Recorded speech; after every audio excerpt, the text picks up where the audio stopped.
Curiosity stumbles upon an ancient stream bed, takes some spooky images during the night, and finds bright particles on the Martian surface.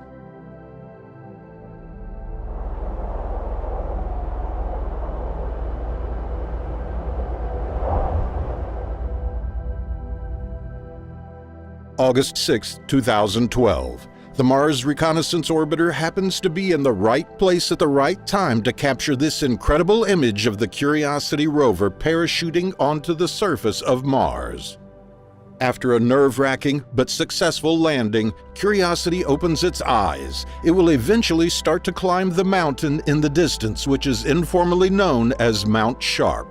For now, however, the rover will drive away from Mount Sharp towards an interesting region known as Glenelg. Just 13 Martian days into the mission, or Sol 13, Curiosity examines a site that was blasted by the engines of its descent stage. Nicknamed Goulburn Scour, these sedimentary rocks are thought to have been laid down by running water in the ancient past, and uncovered by the descent stage as it blasted away the surface dust.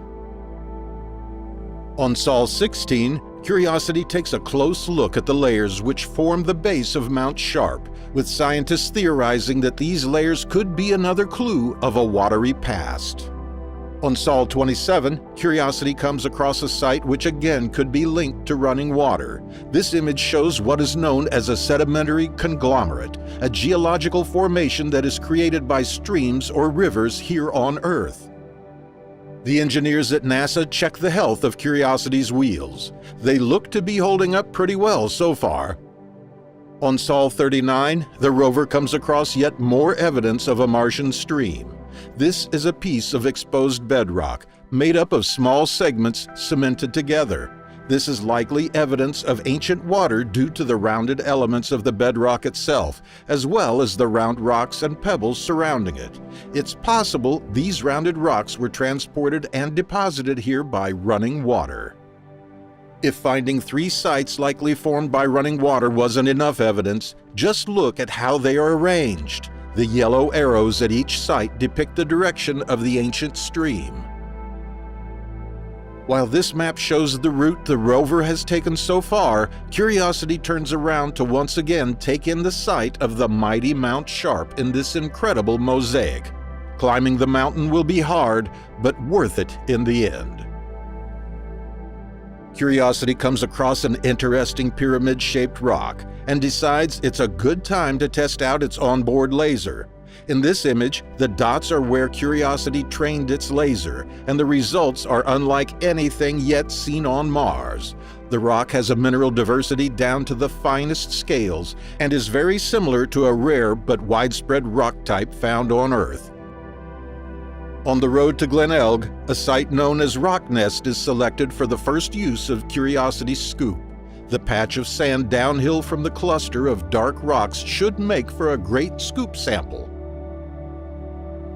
At the site, the rover comes across an interesting rock. It's not clear what has caused the thin cavities present in the rock. On Sol 61, Curiosity makes its first scoop. Darker colored sand is exposed just beneath the surface. The sample will now be shaken and put through a filter. This series of images shows the shaking operation. This makes sure that the sample scoop is not overflowing with material and allows the scoop to be sealed shut. This image shows the filter. After the shaking operation, any particles too big to pass through this filter are transferred back to the scoop for a visual inspection. Those larger particles can be seen here. This first sample will not be fully processed, as its presence in the scoop helps to further decontaminate all the surfaces coming into direct contact with future samples. On Sol 65, the team at NASA spots an interesting piece of debris on the Martian surface, just next to the rover. This close-up confirms it is likely to be from the spacecraft, possibly as a result of the landing. It is likely a benign piece of plastic or shrink tube left over from a terminated piece of wire. As Curiosity takes its second scoop, a bright particle can be seen in the sample hole. Given that spacecraft debris has been identified in the area, the team at NASA orders the rover to also discard the second sample. If any of these bright particles are from the spacecraft and are subsequently fed into the internal sampling unit, the rover could become contaminated with bacteria from Earth. However, upon further inspection and analysis, more bright particles are spotted on the ground, and the team now believes these are native to the Martian soil. It is likely these bright particles are made up of silica or some other naturally occurring mineral. With this knowledge, the rover goes ahead and takes its third scoop, which is fully processed. The result of the soil sample shows that about 2% of the material collected is made up of water. The rover exposes the sample to heat. Carbon dioxide, oxygen, and sulfur compounds are released. To celebrate, the rover takes a little break from sampling and captures this stunning panorama of the rock nest area. Curiosity will continue on to Glen Elg. On Sol 120, the rover comes across a site nicknamed Shaler. The Shaler outcrop is dramatically layered, once again signaling the presence of water in the ancient past. This part in particular, known as sheepbed locality, shows well-defined veins filled with a whitish material likely to be calcium sulfate. The rover reaches a wider area known as Yellowknife Bay and takes a look around. In this annotated image, the white arrows represent mineral veins and the black arrows represent mineral concretions. Both veins and concretions are strong indicators of mineral precipitation from water. A target is chosen for the first use of Curiosity's drill, a drilling site known as John Klein. This flat, hard bedrock should provide an ideal testing ground. As the engineers at NASA prepare for the first drill, Curiosity spots a small, broken rock nicknamed Tentina. Curiosity deploys its mast cam to perform a spectra analysis and produces a mineral hydration map. The results show the inside of the rock is much more hydrated than the outside.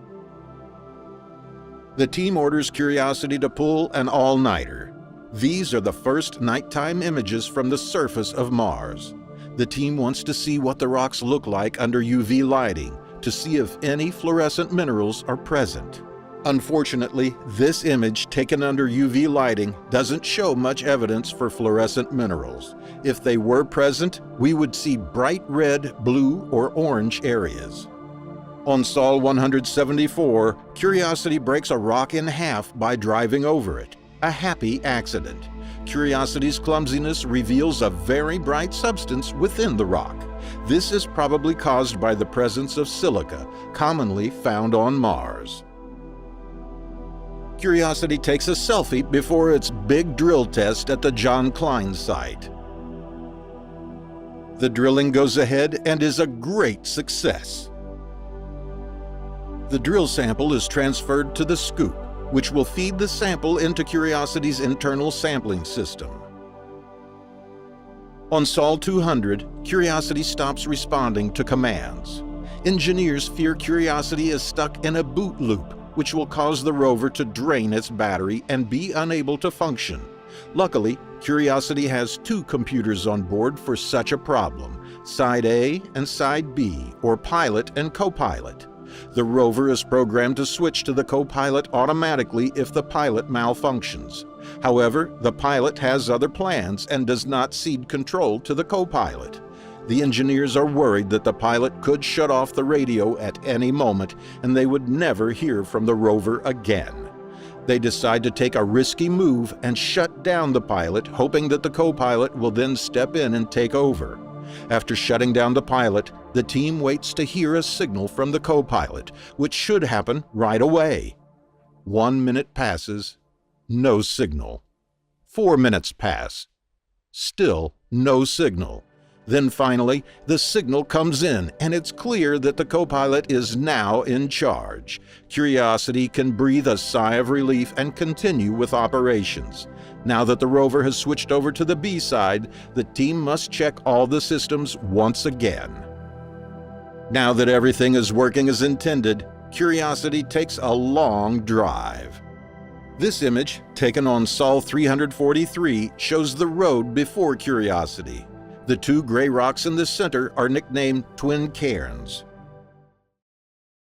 Curiosity sees a mysterious light on the horizon, spots Earth in the sky, and crosses Dingo Gap, a perilous sand dune.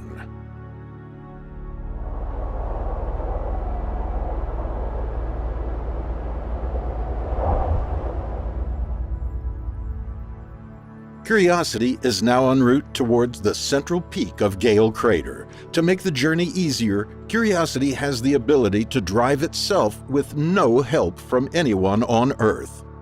This enables faster progress, which means Curiosity is already closing in on an area dubbed Darwin. The light-toned streaks in the lower left center of the image mark the position of the outcrop that scientists want to examine. Curiosity takes another look at the layering making up the base of Mount Sharp from its new vantage point. This area looks particularly exciting and is named Parumph Hills. The team hopes to explore this area soon. On Sol 400, Curiosity examines the Darwin outcrop with its Mars Hand Lens Imager, or MALI for short. This 4-image mosaic shows a ridge, formed when a crack in the underlying sandstone which was filled with a material that then eroded more slowly than the rock itself. Note the Lincoln penny at the bottom left, MALI's own unique calibration target for scale. While studying this rock named Ithaca, the rover's ChemCam laser is fired for the 100,000th time on the Martian surface. The arrows point to the dark spots left by 10 different laser shots. Analysis shows Ithaca to be a typical Martian volcanic rock type. As Curiosity reaches nearly 3 miles of driving, life on Mars begins to take its toll. Further computer glitches are followed by a loss of power, which temporarily strands the rover. This is tracked down to an intermittent short in the RTG, Curiosity's nuclear power source. At the same time, an even more serious issue arises. A routine scan of the rover's wheels on Sol 469 shows unexpectedly heavy damage. According to Jim Erickson, Curiosity project manager, we always expected we would get some holes in the wheels as we drove. It's just the magnitude of what we're seeing that was the surprise. Concerned, the team modifies Curiosity's planned route, trying to drive on smoother, sandier terrain. The trip to Mount Sharp will be longer, but hopefully safer for the rover. As part of the new route, Curiosity comes across a target named Harrison, which contains light-colored elongated crystals, most likely a mineral known as feldspar. Analysis using ChemCam shows the darker matrix material to be pyroxene, a mineral typically found in basaltic igneous rocks. On Sol 526, Curiosity faces another challenge. The modified route to Mount Sharp means crossing this sand dune, known as Dingo Gap. It will open the way to smoother terrain, which should be easier on the rover's battered wheels. But there's a danger the rover could become permanently trapped, like Spirit, its predecessor on Mars. While the engineers at NASA prepare to cross Dingo Gap, Curiosity is stargazing. Just after sunset, the rover captures a Martian evening star, otherwise known as Planet Earth. Look closely and it's possible to see our moon too. On Sol 535, Curiosity begins to cross Dingo Gap. As this view from the rear hazard avoidance camera shows, with 6x6 drive, a little off-roading proves no problem at all for Curiosity. Curiosity looks back at its tracks across the perilous gap.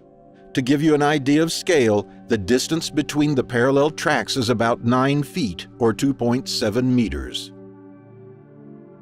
After crossing the gap, Curiosity makes good progress and is aiming for an area named Kimberley. On the approach to Kimberley, Curiosity spots these sandstone beds tilted down toward Mount Sharp from the rim of Gale Crater. The team interprets these layers as deposits from deltas flowing down from the rim into a small lake that once covered the center of the crater. It's a pattern that's repeated throughout the area. On Sol 589, Curiosity captures something that shocks scientists: a glowing light in the distance. The bright light puzzles scientists. Possible explanations could be a cosmic ray hit on the camera, or something as simple as sunlight glinting off a rock. But unless Martians wear tinfoil hats, it probably isn't our first sighting of aliens. The most likely explanation is a cosmic ray hitting the camera. Cosmic rays are high-energy particles that fly through space. This is the most likely explanation, because another image was taken with a different camera at the exact same time, which did not capture the strange anomaly, or in other words, wasn't hit by that same cosmic ray. Even astronauts working in space have reported seeing strange flashes of light with their own eyes, which are also believed to be cosmic ray hits. When a cosmic ray passes through the retina, it causes the eye's rods and cones to fire, and the eye perceives a flash of light that is really not there. Thankfully, here on Earth, we are protected from cosmic rays by our magnetosphere. However, Mars has a much weaker magnetic field. Future Martian settlers may just have to accept and deal with strange pseudo-lights caused by cosmic ray hits. With so much great science, investigations at Kimberley continue for some time. This image taken on Sol 590 shows the same build-out of ancient sediment towards the base of Mount Sharp, with the mountain itself towards the left of the scene. Also, a small hill can be seen in the midground. So clear are the different layers of rock that the team dubs this site Mount Remarkable. On Sol 597, NASA's Mars Reconnaissance Orbiter is flying overhead and manages to capture Curiosity near the Kimberley site. Can you spot the rover?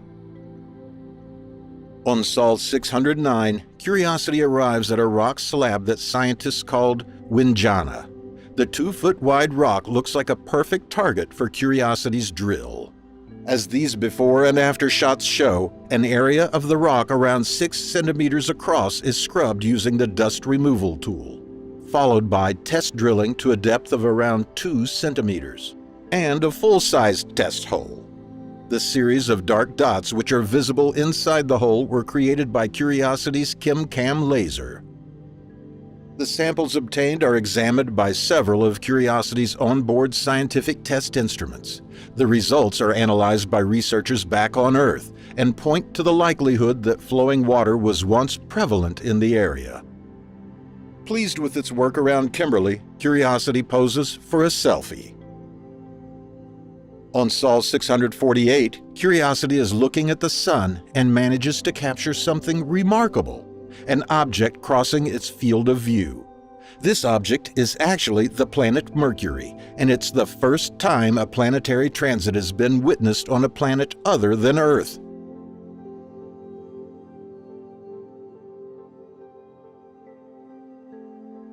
As this map shows, by Sol 705, the rover is well on its way toward the Pahrump Hills at the bottom left.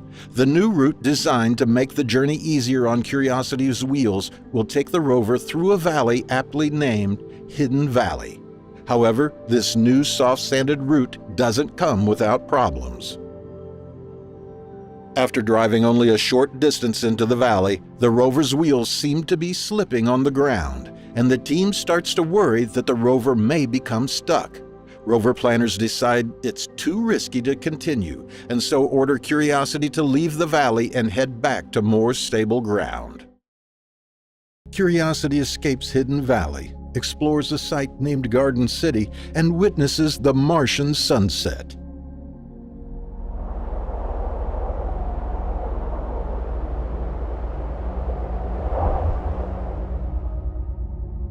The rover is currently located in a valley with soft, deep, and slippery sand. The team at NASA wants to get out of the valley as soon as possible, as Curiosity could become stuck.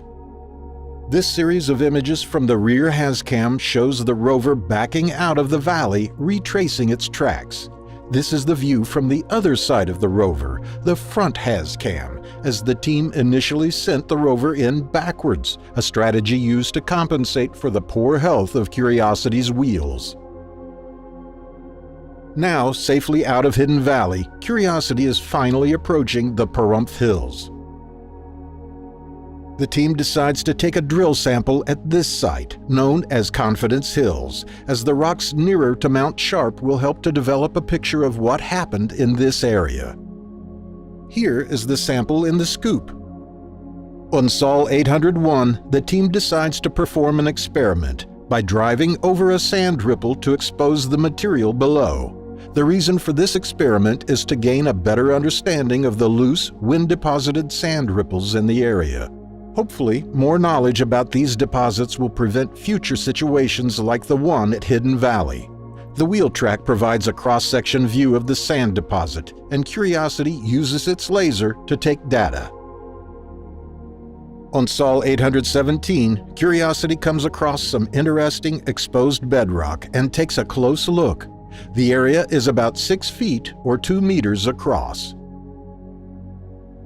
Meanwhile, the Mars Reconnaissance Orbiter is flying overhead and spots the rover, now squarely within the Pahrump Hills area. Curiosity is ordered to perform a drill test on a target named Mojave. The result is a cracked rock.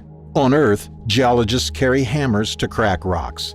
This apparent mishap presents a rare opportunity to see freshly exposed rock on the Martian surface. Curiosity is ordered to take 2 drill samples from the same site. No further cracking is observed. The rover celebrates by taking a selfie.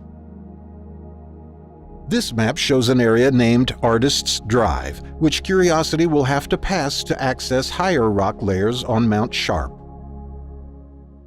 On the way, the team at NASA spots an interesting outcrop, which is named Garden City. Exposed mineral veins crisscross the entire area. Curiosity heads over to take a closer look. Mineral veins usually form where fluids move through fractured rocks, depositing minerals in the fractures. In this case, the minerals deposited in these veins have been more resistant to erosion than the surrounding host rock. The contrast between the light veins and darker rock type here suggests a very high fluid pressure. This image covers an area roughly 2 feet or 60 centimeters across. The Mars Reconnaissance Orbiter spots the rover once again within the Artist's Drive site. Can you spot it? This interactive map made by NASA shows the true scale of the journey.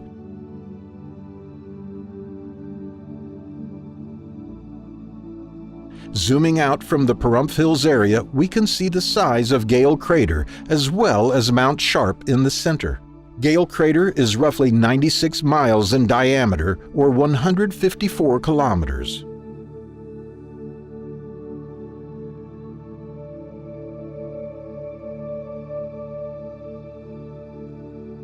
Curiosity stops to take a panorama within Artist's Drive, now well within the Pahrump Hills region.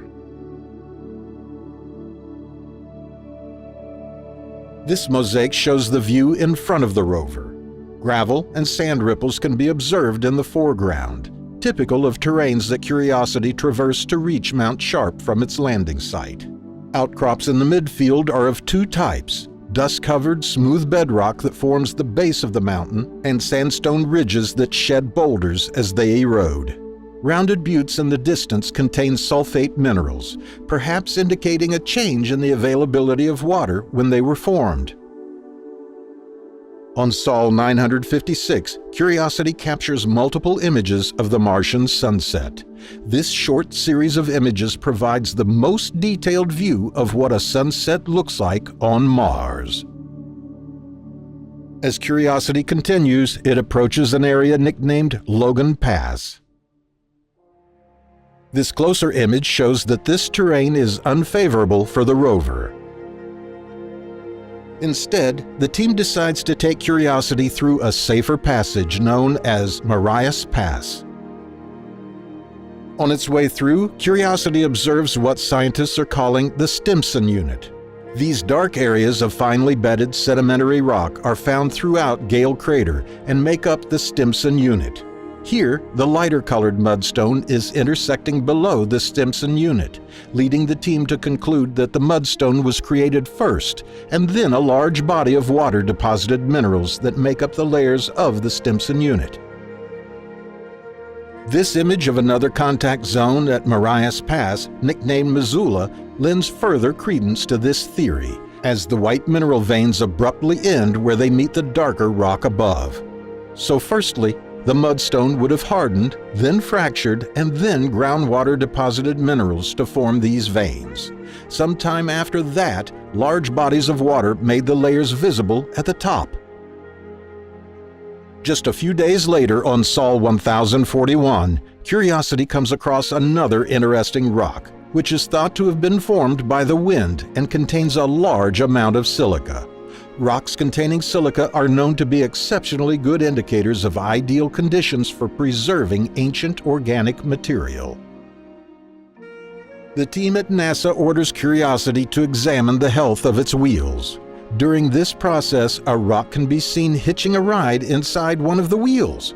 The rock should prove to be no danger to the mission and will eventually fall out on its own. Although showing a lot of damage as well as some rather large holes, the wheels are okay for now. The rover is ordered to take a rock sample from a site known as Buckskin and celebrates by taking yet another selfie.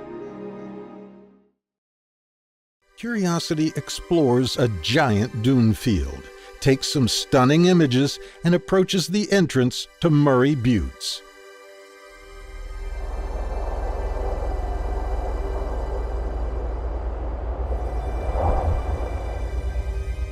Still squarely within the Pahrump Hills region, Curiosity finds more evidence of cross-bedding. Due to the angles of these layers, it's more likely they were created by wind rather than water. On Sol 1099, the rover looks toward its main objective, Mount Sharp. The lighter-colored rocks in the distance are the oldest in this image and have been heavily eroded by the wind. A large portion of the other rock variations present are thought to have been formed by water. While looking for the best way to get up the mountain, the Mars Reconnaissance Orbiter spots a huge dune field. The team at NASA decides to send the rover to investigate. From its current position, Curiosity can see part of this dune field, the dark band in the midground. The team at NASA gives it the informal nickname, the Bagnold Dunes, named after Ralph Bagnold, who crossed the Libyan desert and was one of the first explorers to acquire a deep understanding of the physics behind sand dunes. In this map, we can see the true scale of the Bagnold Dunes. Curiosity will explore only a small portion of it. As the rover moves closer, it captures this stunning image, with Mount Sharp looming in the distance. But first, Curiosity has some drilling to do at a site named Big Sky. The rover takes a selfie in celebration of a successful drill. On Sol 1176, Curiosity reaches the edge of the dune field. This is the first active dune system studied up close on another planet. Scientists observing the dunes estimate they are migrating by about 1 meter per year due to action from the Martian wind.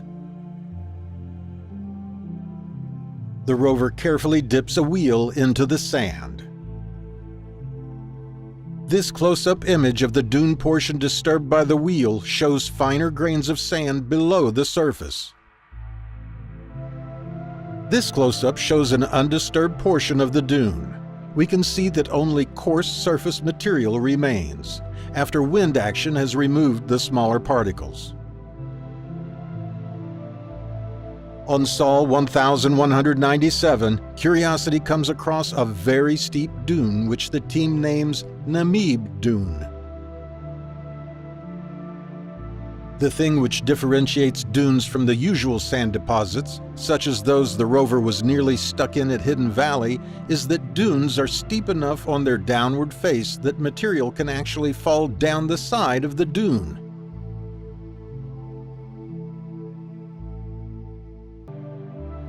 Curiosity takes a sample of sand from near the Namib Dune site and takes a selfie to celebrate. The coarse material from the sample, which was too large to fit through the rover's filter, is dumped onto the ground. The team waits until nightfall to take an image of the dumped material with artificial lighting. This lighting makes it easier to differentiate between the darker and lighter grains.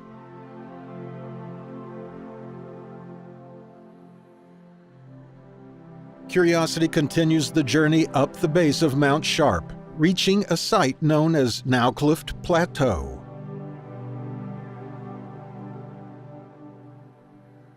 On Sol 1276, Curiosity comes across some knobbly, textured sandstone within Nowclift Plateau. These nodules seem to be more resistant to wind exposure than the surrounding host rock. It's the first time Curiosity has come across this type of pattern in Gale Crater, but it has been spotted by previous rovers on Mars. It's likely these are what the team at NASA refers to as blueberries and are made up of a mineral known as hematite, which suggests the presence of water in the ancient past. From its position within Nowclift Plateau, the rover takes a long-distance image of the northern rim of Gale Crater. The image is taken during sunrise, when dust in the atmosphere is relatively low. On the lower portion of the crater rim, we can see valleys, channels, and debris fans, much like what we currently see at the base of Mount Sharp. This leads scientists to expect that the entire crater was once filled with water. Curiosity takes a full-circle panorama at Nowclift Plateau. The rocks present here are dominated by thick layers of wind-blown sand, suggesting that these deposits formed during a drier time on Mars. On Sol 1315, NASA orders the rover to complete a wheel health check. Since the last wheel check, nearly 300 sols ago, little further damage is observed, meaning that the rover planners are doing a great job of selecting easier terrain for Curiosity.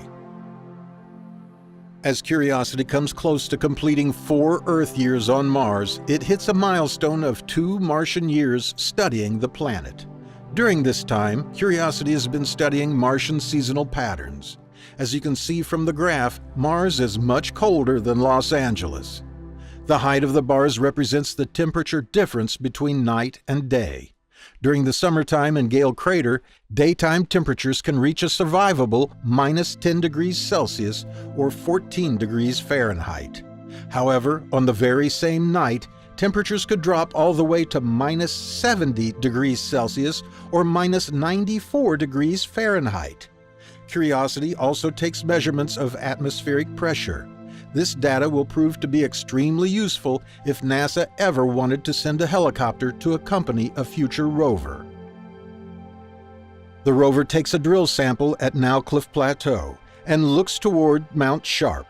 We can also see some leftover rock powder, the gray substance on the surface, dumped by the rover after it did not pass through the filter.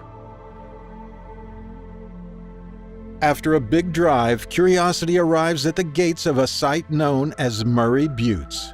Curiosity will pass through here to access higher areas of Mount Sharp.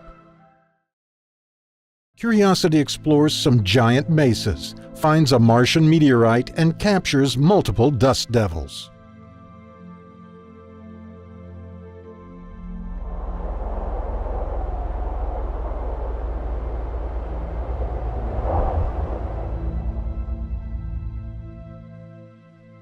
Curiosity is closing in on the Murray Buttes site, informally named after planetary scientist Bruce Murray, who was a former director of NASA's Jet Propulsion Lab in Pasadena, California.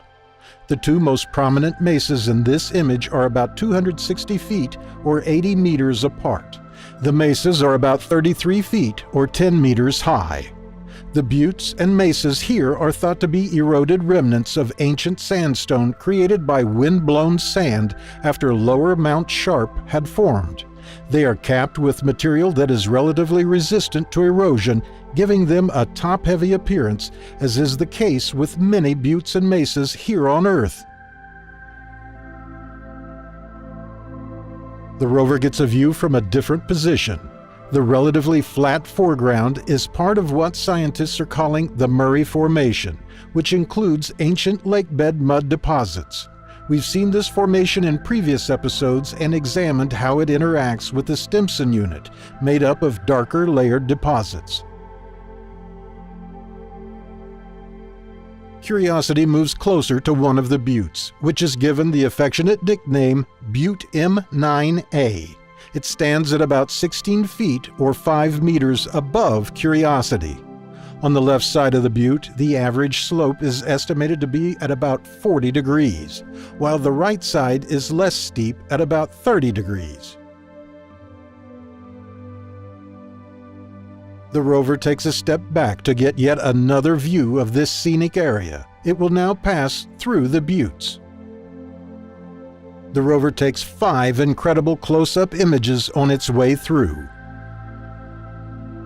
The thin layers here are evidence that this area was created by wind action and sand dunes. This is known as cross-bedding. The angles of some of the layers also give this indication, as water-based deposits tend to be more level.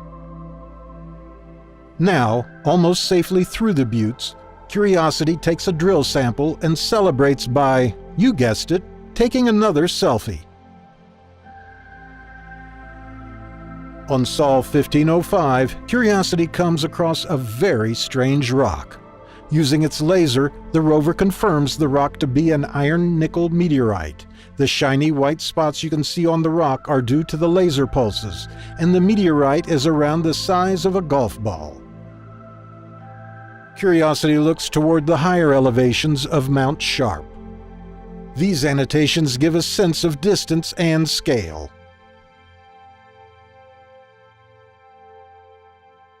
On Sol 1555, the rover stumbles upon a portion of the Murray Mudstone Formation, which shows what could possibly be ancient fossilized mud.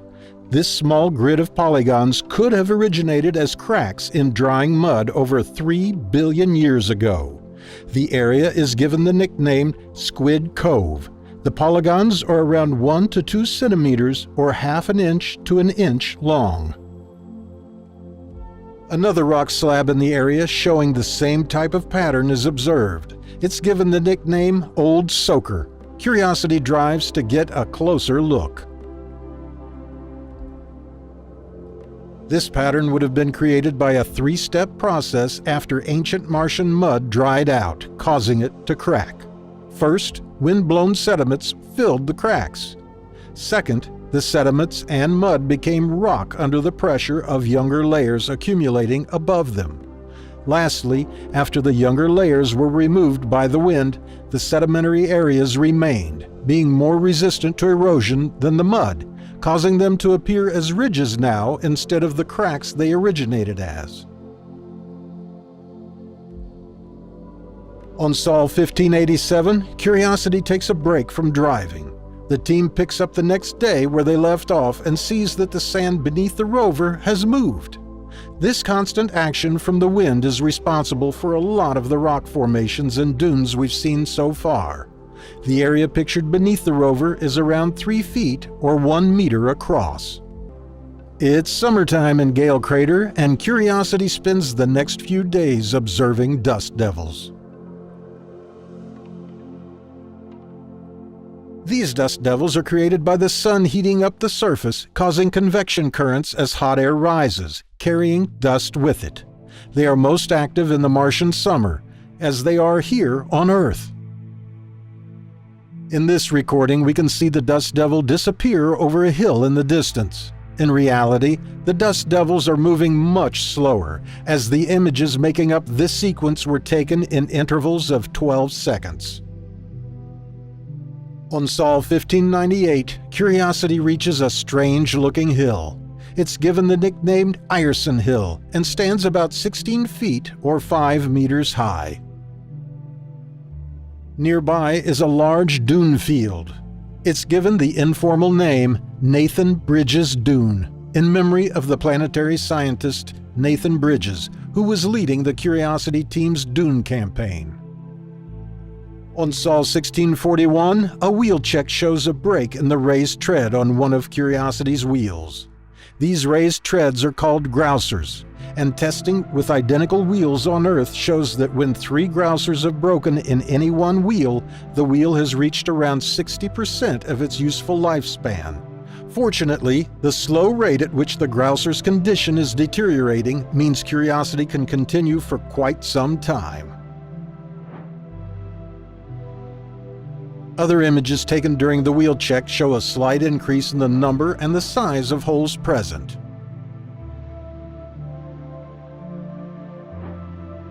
On Sol 1647, the team spots part of an active sand dune that contains features not seen back here on Earth. The dark-crested ripples are several feet apart, and this particular mix of medium-scale ripples, along with the smaller-scale ripples, are, as far as we know, unique to Mars. The area is given the nickname Ogunquit Beach. Curiosity's planned route will take it over a large ridge known as Vera Rubin Ridge. The mineral hematite had been identified on this ridge by the Mars Reconnaissance Orbiter well before Curiosity's landing, and it has always remained a target of interest. The rover is now approaching the ridge.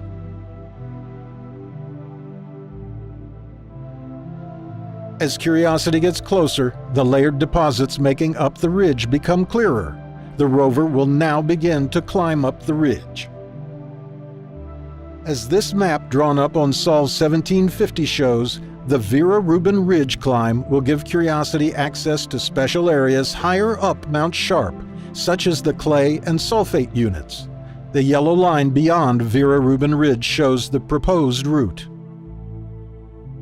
As the 5th year of Curiosity's mission draws to a close, the rover is watching out for Martian clouds. The 8 images in this sequence were taken over a span of 4 minutes. The clouds are similar to cirrus clouds on Earth, likely composed of crystals of water ice which condense onto dust particles in the thin Martian atmosphere. Curiosity climbs up Vera Rubin Ridge, finds what some scientists believe to be fossils, and survives a global dust storm that permanently incapacitates another NASA rover.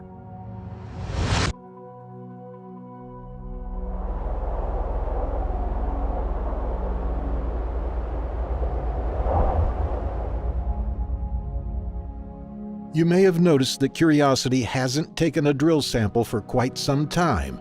This is because the last time the rover attempted this in December of 2016, a key part of the drill stopped working. The rover arm was originally designed with 2 finger-like stabilizers within which the drill bit extends and retracts. A faulty motor stopped the drill extending past the stabilizers, and the team has been looking for a fix ever since. On Sol 1780, the team at NASA manages to get the drill out to its fullest extension, 110 millimeters, and now plans to bypass using the stabilizers altogether. This would be similar to freehand drilling, such as when people drill into the walls of their home. This new technique is named feed-extended drilling, and NASA scientists will have to hack into the rover's other capabilities, such as pressure sensors on the rover's arm, to be able to do this successfully and safely.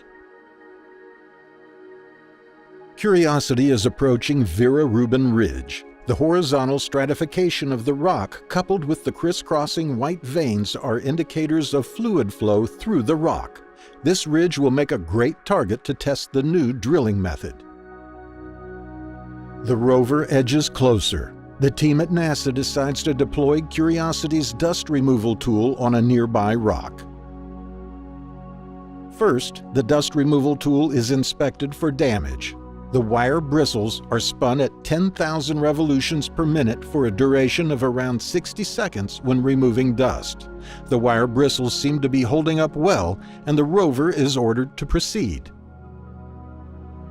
The brushed area is around 2.5 inches or 6 centimeters across.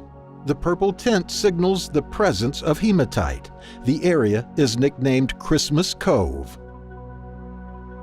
When applying Curiosity's science camera filters, the presence of purple-toned hematite is undeniable, signaling the presence of water in the past. The white veins are believed to be calcium sulfate minerals, also caused by the flow of water. On Sol 1856, the rover reaches the top of Vera Rubin Ridge. The view from here is incredible.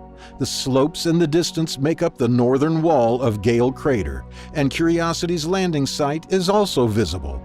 The rover is really starting to gain some elevation as it heads up Mount Sharp.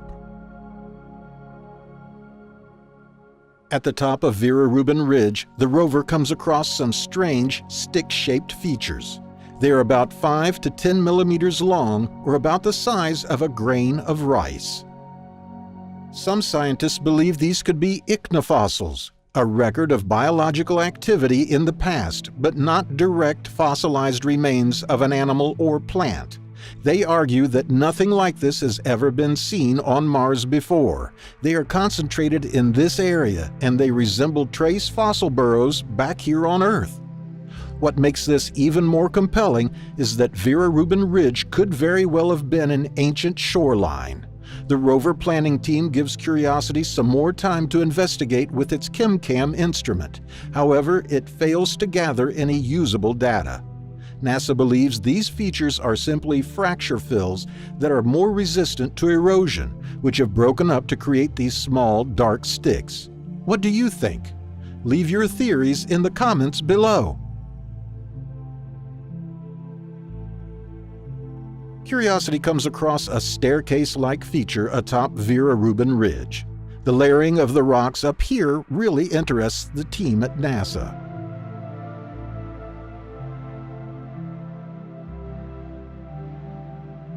The rover turns its focus towards Mount Sharp. The area in the midground is believed to contain large amounts of clay.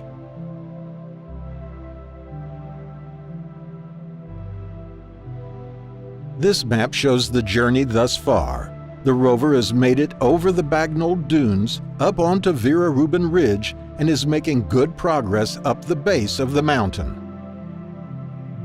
Curiosity takes a selfie at its current location on Vera Rubin Ridge. The team at NASA wants to test the new drilling technique here.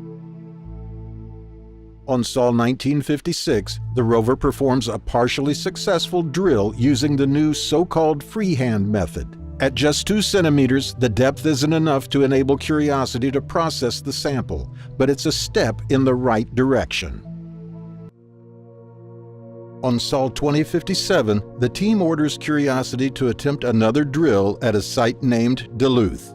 This time, at a depth of 2 inches or 5 centimeters, the drilling is a complete success.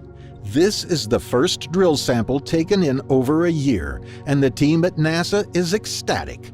Curiosity's drill is back online, and this proves that the new technique, feed extended drilling, can and does work.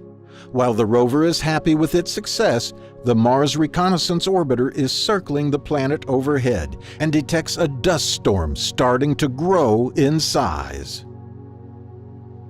The sample is transferred successfully into the sample inlet using a slightly different technique, aptly named the Feed Extended Sample Transfer, due to the now permanently extended position of the drill.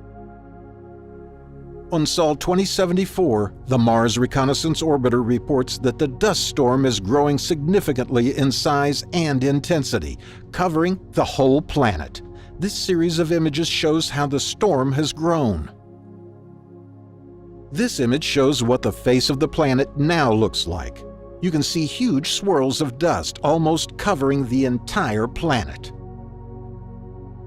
This is Curiosity's view of the storm. The image on the left was taken just 3 sols ago.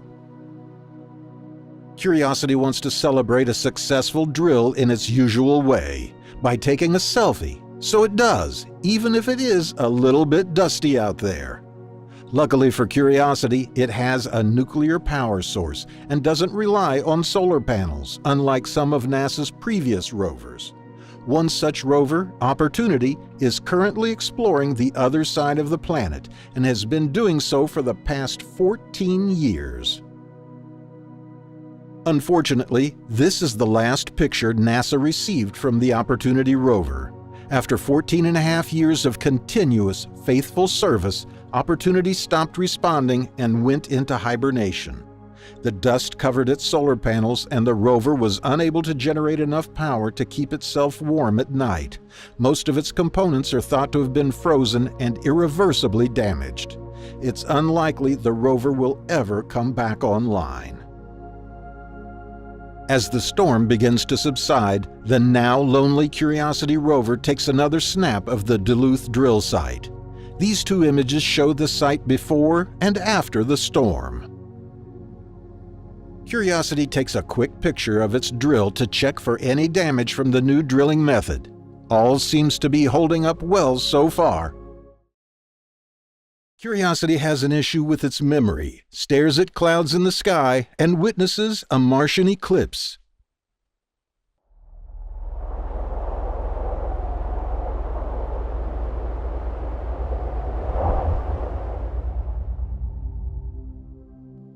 Curiosity is still in the lower Vera Rubin Ridge area at an important place called Pettigrove Point.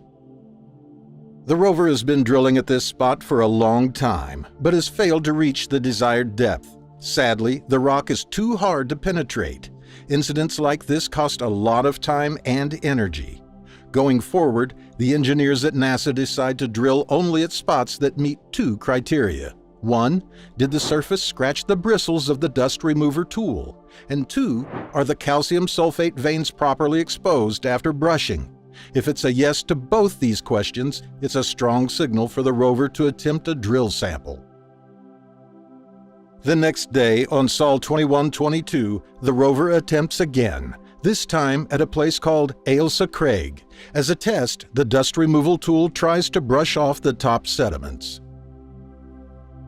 Again, the drilling is a disaster. Despite the veins being somewhat exposed, the drill hole isn't deep enough for a full sample. This is now 2 unsuccessful drill attempts back to back. On Sol 2136, the team orders the rover to try drilling one last time at Pettigrove Point, at a site called Store. Store checks both the boxes. The brush bristles are slightly battered and the veins of the rock are adequately exposed. Finally, the rover succeeds in drilling a 46mm deep hole. This hole has produced enough rock powder to be fed as a sample to the rover's onboard laboratory. Before packing up, Curiosity takes several observations with its ChemCam and MassCam and sends the data back to Earth for analysis. If the wind subsides, the rover will drop the samples onto its lab inlet. Pleased with its work around Vera Rubin Ridge, Curiosity takes a panorama. The sky is still hazy from the subsiding global dust storm, and a layer of dust can be seen on the rover itself. On Sol 2138, Curiosity captures an image that surprises the team. A small object is seen that looks completely different from the surrounding terrain. It's immediately labeled as foreign object debris and raises an alarm throughout the scientific community. While everyone speculates that this could be spacecraft debris or worse, a piece of Curiosity itself, the rover's ChemCam results, however, dismiss both. It is nothing but a thin flake of Martian rock. On Sol 2172, Curiosity suddenly stops sending a big chunk of its data to Earth. It can only send data when it is connected live to the Earth stations or the Mars orbiters. The team at NASA believes Curiosity has a problem with its memory. The rover normally stores data on board until it reconnects with Earth or Mars relay orbiters. Then it offloads all its precious stored data. The rover is currently failing to store anything. Due to the limited information coming from the rover, the team struggles to diagnose the issue. Luckily, Curiosity has 2 computers on board, Side A and Side B. However, if you remember, the team has already switched over to the B side due to corrupted memory on the A side, almost 2,000 sols ago. They make the drastic decision to return to the A side. It has much less memory than the B side had when it worked correctly, but it will help them to diagnose the issue faster and hopefully lead to an eventual return to the B side once a fix has been found.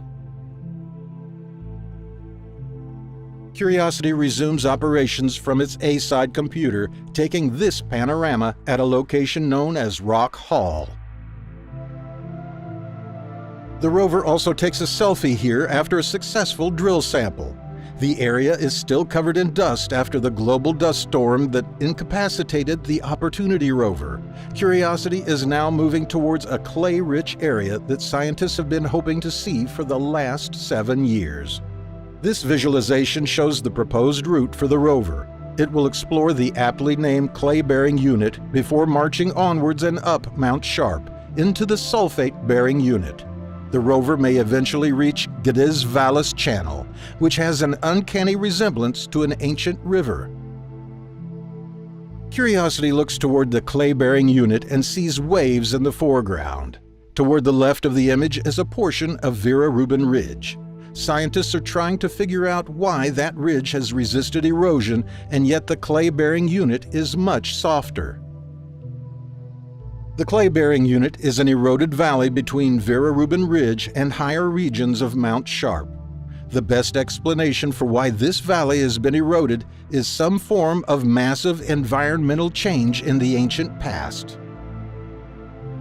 As clay-bearing unit doesn't exactly roll off the tongue, the team at NASA renames the area Glen Torridon, after a narrow valley of the River Torridon in Scotland. Just as the rover is making good progress, it experiences a hard reset and automatically enters safe mode. The team at NASA has since isolated the memory problems on the B-side computer and so switched the rover over to that side once again. Curiosity steadily gets back to business by first observing a Martian eclipse. This is the moon Deimos, the smaller of the 2 Martian moons, passing in front of the Sun. On Sol 2356, the rover comes across an incredible patch of pebbles in Glen Torridon. These rocks look like they've possibly been rounded by water over a long period of time. Curiosity looks to the sky once again and is lucky enough to see the other Martian moon, Phobos, passing in front of the Sun. This series of images shows that Phobos is the larger of the 2 moons, at about 8 miles or 11 kilometers in diameter. The eclipse lasts about 35 seconds in real time. On Sol 2372, Curiosity gets its first taste of the clay-bearing unit at a site named Aberlady. The drilling is a total success. When looking at the before and after images, we can see that the drilled rock and terrain surrounding it appear to have moved when the drill was retracted. The rover looks up and sees Martian clouds. These are likely water ice clouds about 19 miles or 31 kilometers above the surface. These clouds are so high that they are still illuminated by the sun, even when it's night at Mars' surface. Scientists can watch when light leaves the clouds and use this information to infer their altitude. The rover takes another drill sample nearby, and you guessed it, takes a selfie in celebration of a successful drilling. On Sol 2407, a wheel check is initiated. Nothing surprising is found. The team's damage mitigation efforts, driving over softer terrain, seem to be working well. There is also a Plan B, in case the damaged wheels get in the way of the mission. The team would order the rover to scrape a wheel against a sharp rock, hacking off any bits that may damage some of the rover's more sensitive components. Curiosity views more clouds before setting off on a drive. The rover looks back at its tracks from its new location, known as Teal Ridge. By driving up the side of this ridge, the rover has access to an exposed unit of rocks. The rover takes a closer look at a site named Strathton. This boulder-sized rock has some interesting layering. An even closer look using the camera on the rover's arm shows the rock was created by the hardening of sediments deposited from both water and wind action. Curiosity takes a huge risk and climbs a very steep hill to get on top of a ridge, loses its balance, and takes a 1.8 billion pixel image.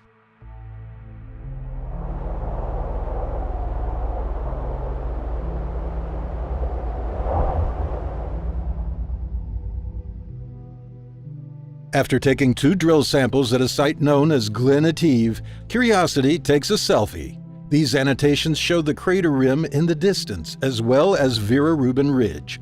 Curiosity has made a lot of progress through Glen Torridon, formerly known as the Clay-Bearing Unit. While the team at NASA celebrates Thanksgiving, they order the rover to complete its biggest panorama yet. This image contains nearly 1.8 billion pixels and is the most detailed image ever taken on another planet. The view looks over the whole Glen Torridon area, with Vera Rubin Ridge in the distance. We can see the rover's tracks through the clay-rich unit.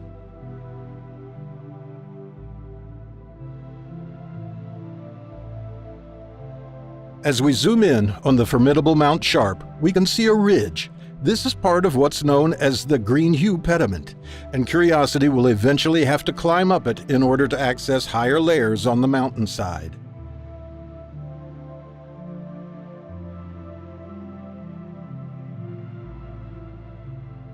Curiosity makes good progress towards the Green Hue Pediment and currently sits on a small hill known as Western Butte. The plan for now is to simply drive up to the Green Hue Pediment to get a better look at the rocks there. This visualization shows the proposed route. The rover is currently on its way to touch the Green Hue Pediment before it will track back around into the clay-bearing unit once again, and then head to a more accessible route onto the Green Hue Pediment.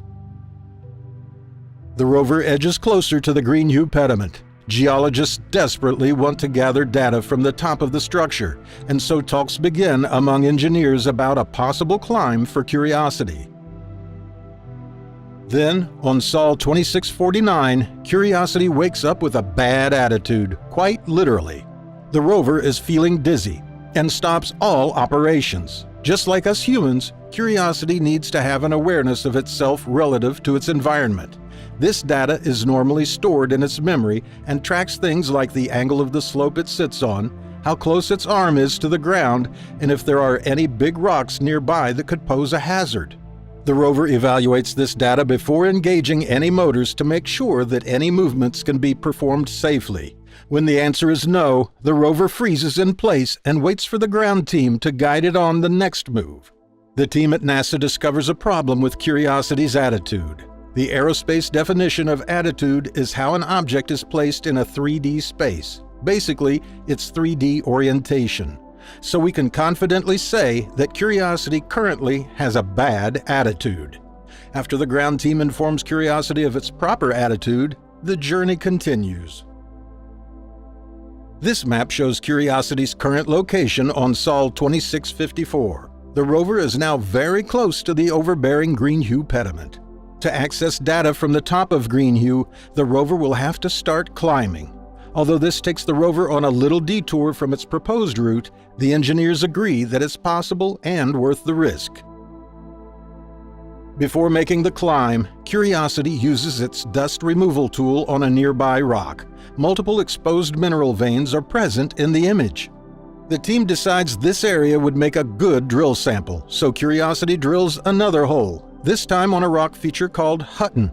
The drilling goes ahead perfectly without any issues and produces gray amorphous tailings, enough for the sample inlet. If you've noticed, each time the rover drills, the colors of the tailings are different from the reddish surface. This is the first hole the rover drilled on Mars. Evidently, the tailings in this hole are reddish in color, similar to the interior of this drill hole at the Aberlady site in the clay-bearing unit. But here at Hutton, it's more grayish. Can you guess why? It's because oxygen reacted with iron in various parts of the rock differently. The tailings on the left are red because oxygen had the opportunity to react not only with the external rock surface, but also the interior. However, the image on the right tells a different story. The oxidation could not penetrate deeper into the rock in this case. This is particularly interesting for scientists because this kind of sedimentary rocks can house the traces of organic life in the past. Rocks preserve traces of ancient life better when they are not oxidized, because oxygen can break down the organic materials before they fossilize. Although the rover's drilling went well, it was far from elegant. The surface Curiosity sits on is so brittle that the rover's wheels crack the sedimentary rocks, turning them into detritus and powder. As it looks for a way up the green hue pediment, the rover catches an incredible close-up view of the ridge from below. These stratified layers are called nodules. These rocks are completely different from those of the clay-bearing unit, but somewhat similar to those we saw at Vera Rubin Ridge. Another sol on Mars, and another chance for Curiosity to take a selfie after its successful drill campaign at Hutton. From the data that Curiosity has collected so far, scientists are now convinced that Gale Crater was an oasis of water in the ancient past. Water ran through the Geddes Vallis Channel and spilled out into the clay-bearing unit. The green hue pediment resisted erosion and essentially became one big shoreline. On Sol 2693, Curiosity begins the climb up the green hue pediment. These raw images show the angle of the rover as it climbs. The incline is more than 30 degrees. It's considered a very risky move, but engineers are comforted by the fact that it's not the steepest climb a rover has performed on Mars. The Opportunity rover previously managed an even steeper climb, yet only by fractions of a degree. The rover quickly takes a drill sample from the top and looks toward Mount Sharp. There is no viable route from here, so the rover must descend the hill and get back on the official path. As the rover turns around to descend, it captures an incredible view from the top of the green hue pediment. In the distance, we can see the crater floor where Curiosity began this formidable journey. The rover is really making strides now. Curiosity continues to climb Mount Sharp, captures stunning images, takes more selfies, and makes good progress toward an ancient river channel.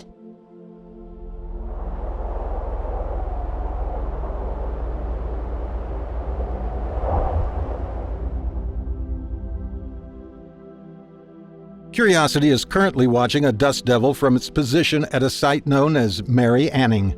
The dust devil is estimated to be about 16 feet or 5 meters wide and at least 164 feet or 50 meters tall. The frames in this sequence were captured over 4 minutes and 15 seconds. The team decides it's a good place to take some drill samples and orders the rover to go ahead.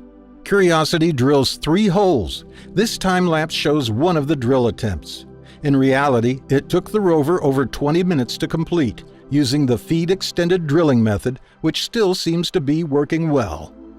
Engineers responsible for the drilling can instantly tell that the rock is very soft based on the data from Curiosity's pressure sensors. It was so soft, in fact, that no percussion was required, only rotation from the drill. Curiosity celebrates in the usual way by taking a selfie. The rover will now spend a few sols putting together one of its most beautiful panoramas yet. In this image, some NASA scientists have described what they are seeing as a series of benches descending toward the crater floor in the distance. It's certainly a great view from here. The crater rim can be seen in the background.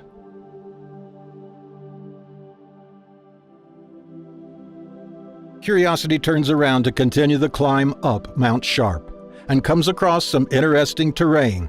The closest outcrop is named Mont Mercou. Mount Sharp looms behind the other outcrops.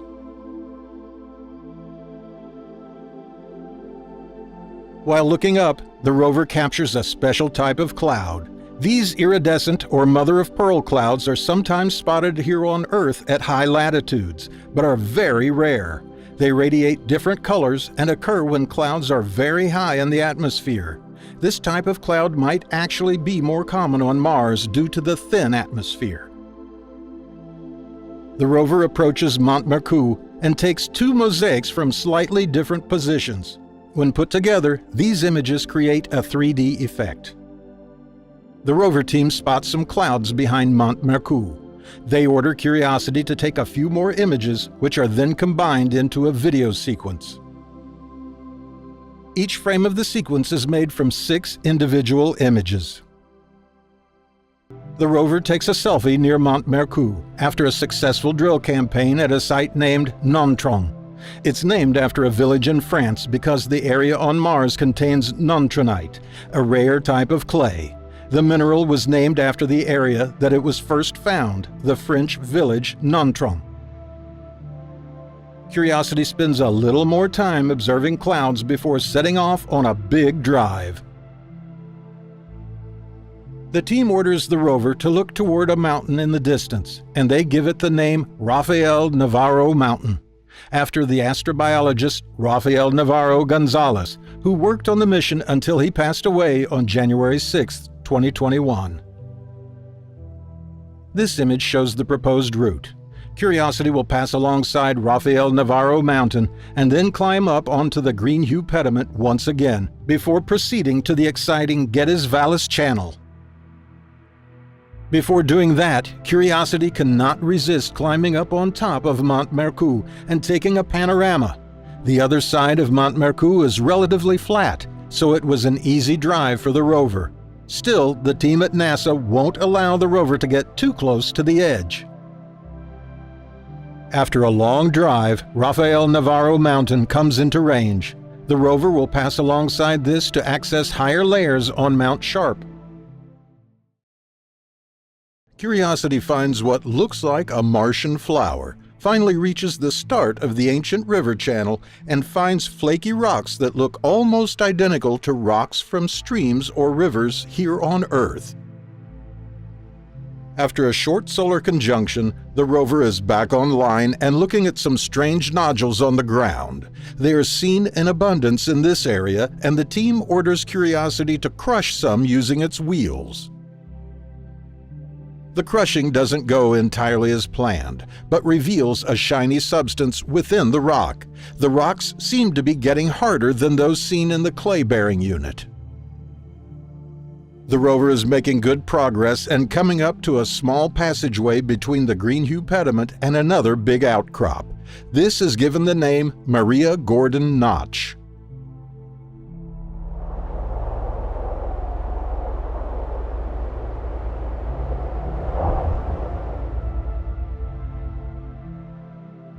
Curiosity took this image on Sol 3299, and it's been described as a picture postcard from Mars. It shows the path back down Mount Sharp, and Rafael Navarro Mountain could be seen on the right. Curiosity takes a selfie on the way to Maria Gordon Notch. The rover will now pass through. On the way through, the rover takes this incredible mosaic. This could be the best image ever taken on Mars. The overhanging ledge, the abundance of mineral veins, and some strange features all make this outcrop very interesting.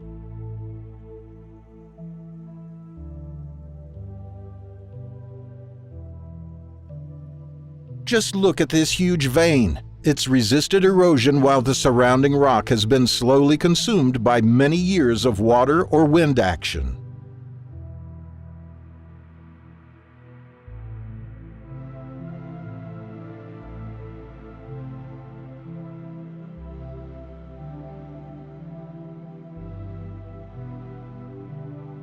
At the top of the outcrop, there are some strange-looking nodules. Why is it that these nodules only appear on top of the structure? Could it be possible that the area was once a flowing river and those nodules couldn't form under the intense water pressure? Curiosity would love to stay here a little while longer, but it has a mountain to climb.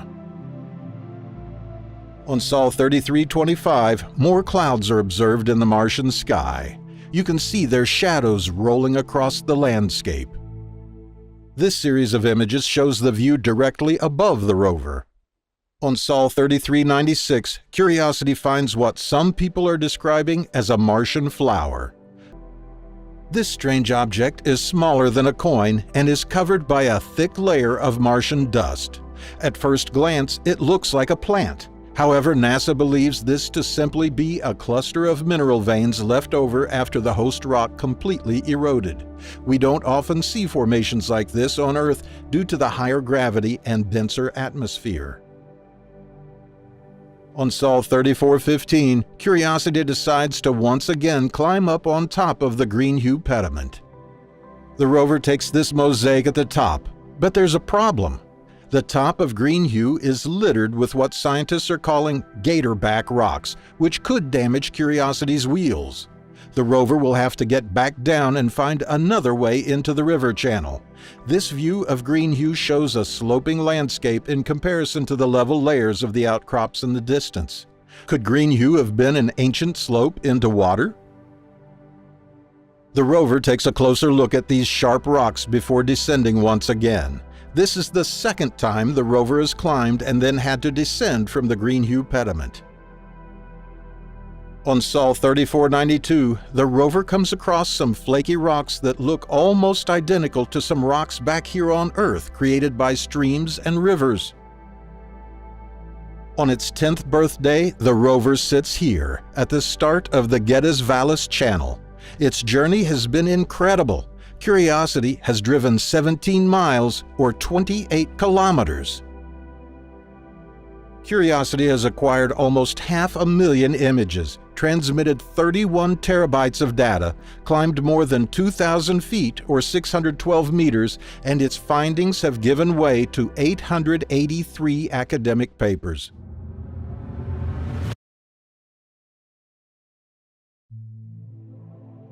The rover has proved beyond all reasonable doubt that water was once prevalent on Mars, and not just acidic water, but fresh water suitable for the creation of life as we know it. Curiosity has well outlasted its primary mission and will continue to roam the Martian surface for many years to come, until the failing of its final instrument. A newer generation of rover is already on the Martian surface, called Perseverance, doing everything that Curiosity could and more. The inclusion of a microphone for capturing Martian sounds, a helicopter to scout ahead, and higher quality cameras all make Perseverance the superior mission. But does it have the curiosity to continue?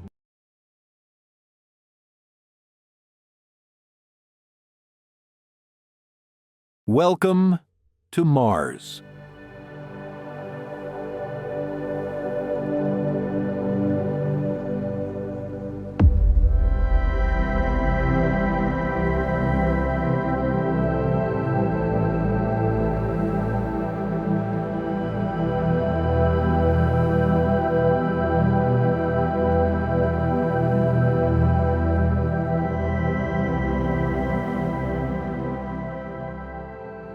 In just 3 short months, the Perseverance rover has captured over 70,000 images, multiple audio recordings, and more than 4 videos of the Mars helicopter in flight. Strange noises, undisclosed family portraits, and relics brought from Earth are just some of the things revealed over the first leg of this incredible mission. This is 3 months on Mars.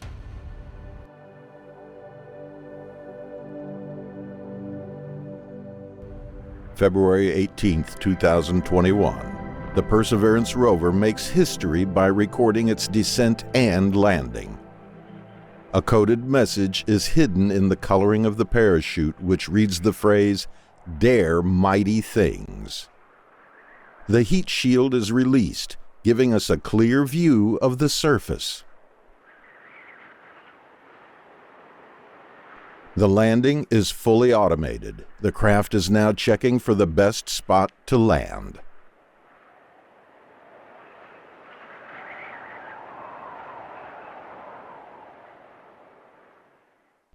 The sky crane maneuver is initiated.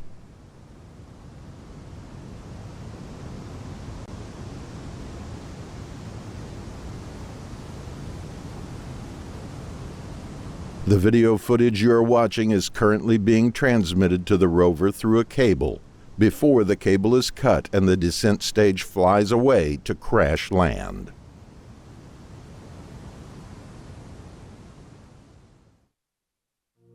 The Perseverance rover is safely on the ground. This is the first color image NASA receives. We are now in the Jezero crater, which is thought to be an ancient river delta. It's not just the rover that has landed on Mars. Along with it is the Ingenuity helicopter safely stowed underneath, and the names of nearly 11 million Earthlings. On these 3 fingernail-sized chips, the names are physically written, not stored electronically. This was done with the help of an electron beam, allowing the writing of very tiny features, less than 1 micron. The engineering team at NASA spends the next few days snapping pictures of all the systems aboard the rover, checking for any damage caused during the descent. During the following days, the team will begin to stretch out all the movable components leading up to the rover's first drive. On February 20th, the first sounds are obtained from the Jezero crater using the microphone on board the rover. At this point, the rover's mast, which the microphone is attached to, is still stowed away, so the sounds are a little muffled. A little wind can be heard, but mainly we hear the high-pitched noise of the rover itself.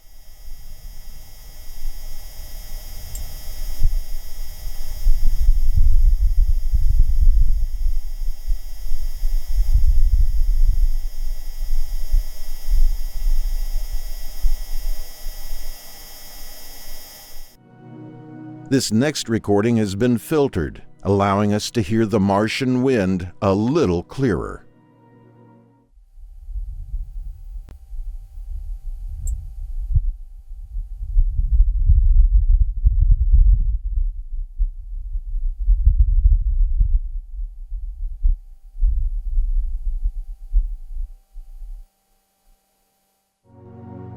The Perseverance rover continues to take images of itself and its surroundings. A pattern is seen on the rover in some of these pictures. This is actually a family portrait attached to the rover, and from left to right shows the rover's Sojourner, Spirit, Opportunity, Curiosity, and Perseverance, with Ingenuity, the little helicopter, in the top right. Here is an image of the portrait in preparation before launch. On February 21st, or the third Martian day, Perseverance captures this full circle panorama. The Jezero crater is thought to be one of the most likely places to find evidence of ancient life on Mars. Perseverance has the ability to cache samples, which can be returned to Earth in the future. This image shows the remnants of a delta located 1.4 miles or 2.3 kilometers away from the rover. It is around 10 meters tall. The team at NASA give the feature a nickname, Kodiak. Now that most checks have been completed, it is time to start moving the rover. This series of images shows Perseverance's arm begin to flex. Now that the arm is deployed, its instruments can be tested on a rock. The team at NASA decides to zap a nearby rock with the laser and even capture audio of the rock being zapped. The rover's SuperCam instrument also takes a close look at the rock.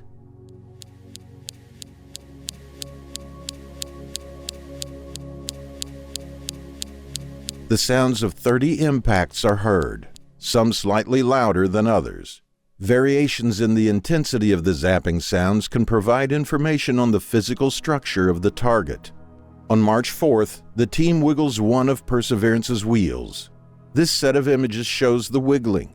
There isn't really anything else the engineers can test before the all-important first drive. The first drive goes ahead on the same day. Lasting 33 minutes, it is a resounding success.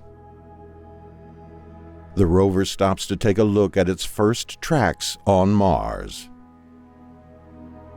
Incredibly, the microphone on board also captured sounds from the drive.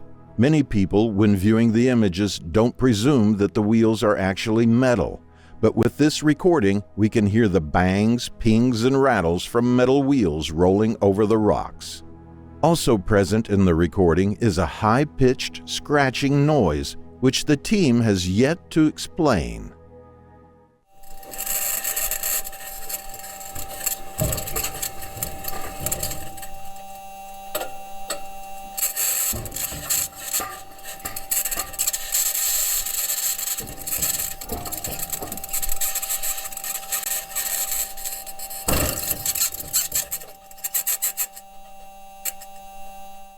In a second version of the recording, the team at NASA isolates the noise of the wheels interacting with the ground.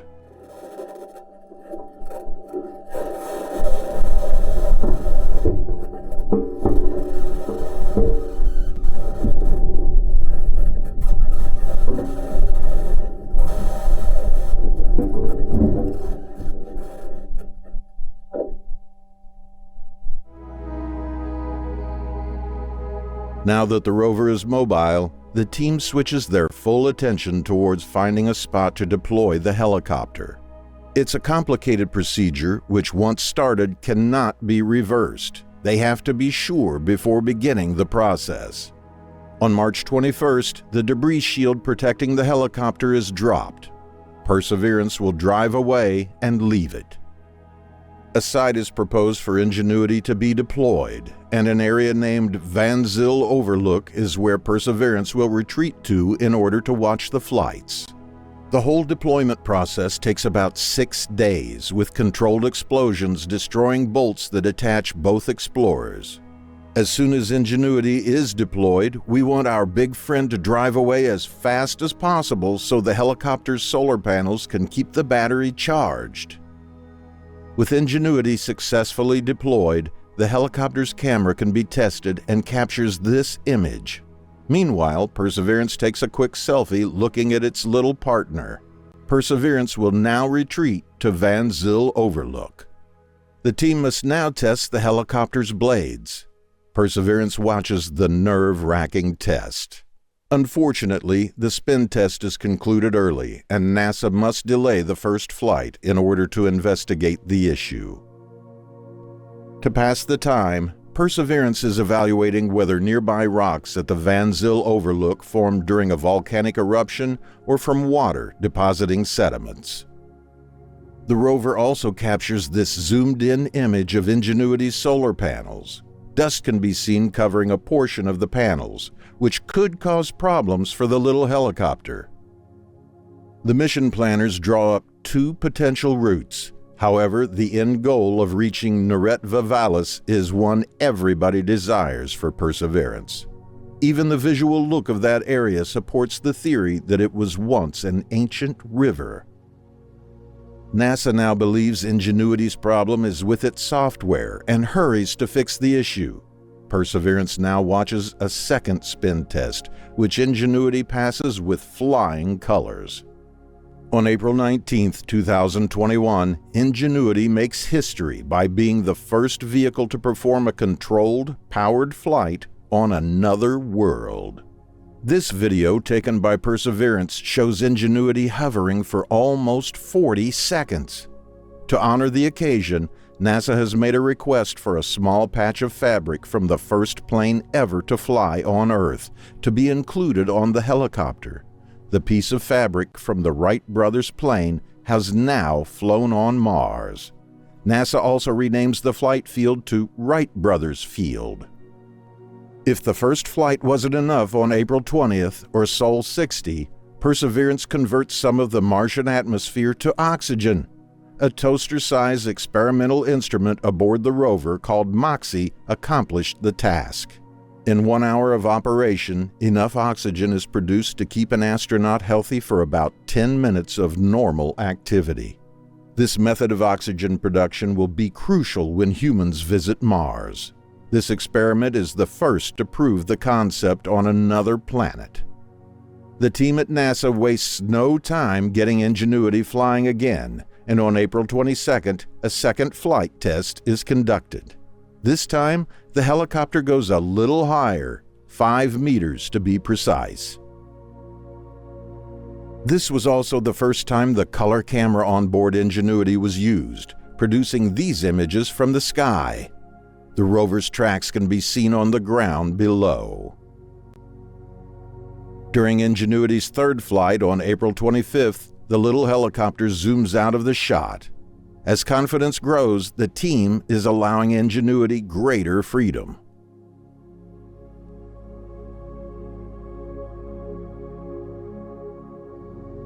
This image captured from the sky shows our big friend, the Perseverance rover, watching in the top left corner.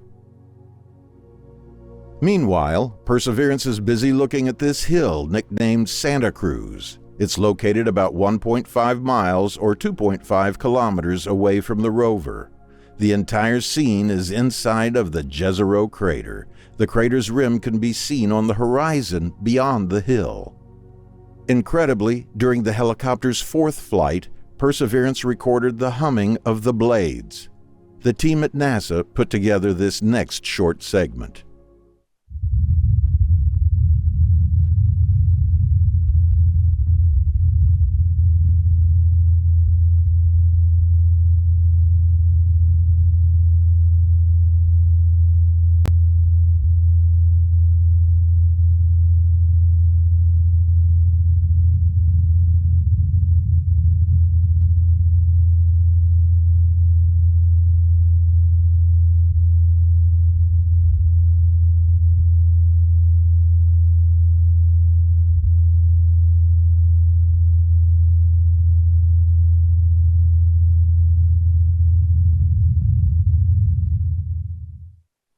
Up until this point, Ingenuity has been instructed to land where it started. However, for its fifth flight, the team decides to let the helicopter land at another location, one they had spotted during the previous flights.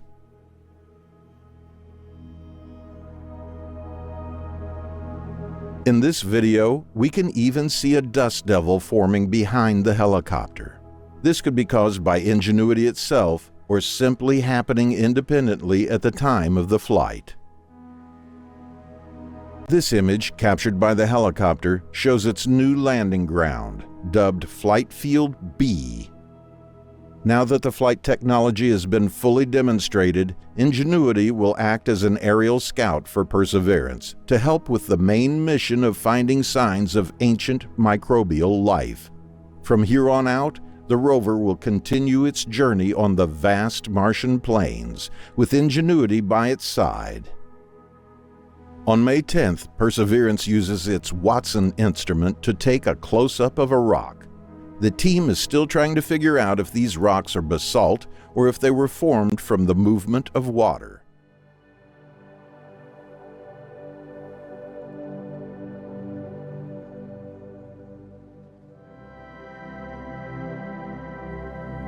Ingenuity narrowly survives a routine flight, spots danger lurking ahead, and breaks its own records. Meanwhile, Perseverance travels to an area which could hold clues about ancient life, captures a huge dust storm, and encounters a mishap so grave it threatens to derail the main objective of the mission. In preparation for its main objective, gathering samples of the planet to later return to Earth, Perseverance practices its coordination. This series of images shows the first time the arm was docked with the rover's internal sampling mechanism. As the rover is now busy with mission objectives, it no longer has the time to record flights of its partner, Ingenuity. However, not recording the sixth flight would become a missed opportunity for a valuable look into how the helicopter's safety systems perform. As this video of the sixth flight shows, taken by the helicopter itself, we can see that Ingenuity is wildly tilting back and forth. After some investigation, the flight team concludes this wild tilting was caused by an issue with the camera. There are two primary inputs for the helicopter's autonomous flying. One is a momentum sensor, and the other is an algorithm that relies on images from the camera. 500 images are fed into the algorithm every second, all with timestamps.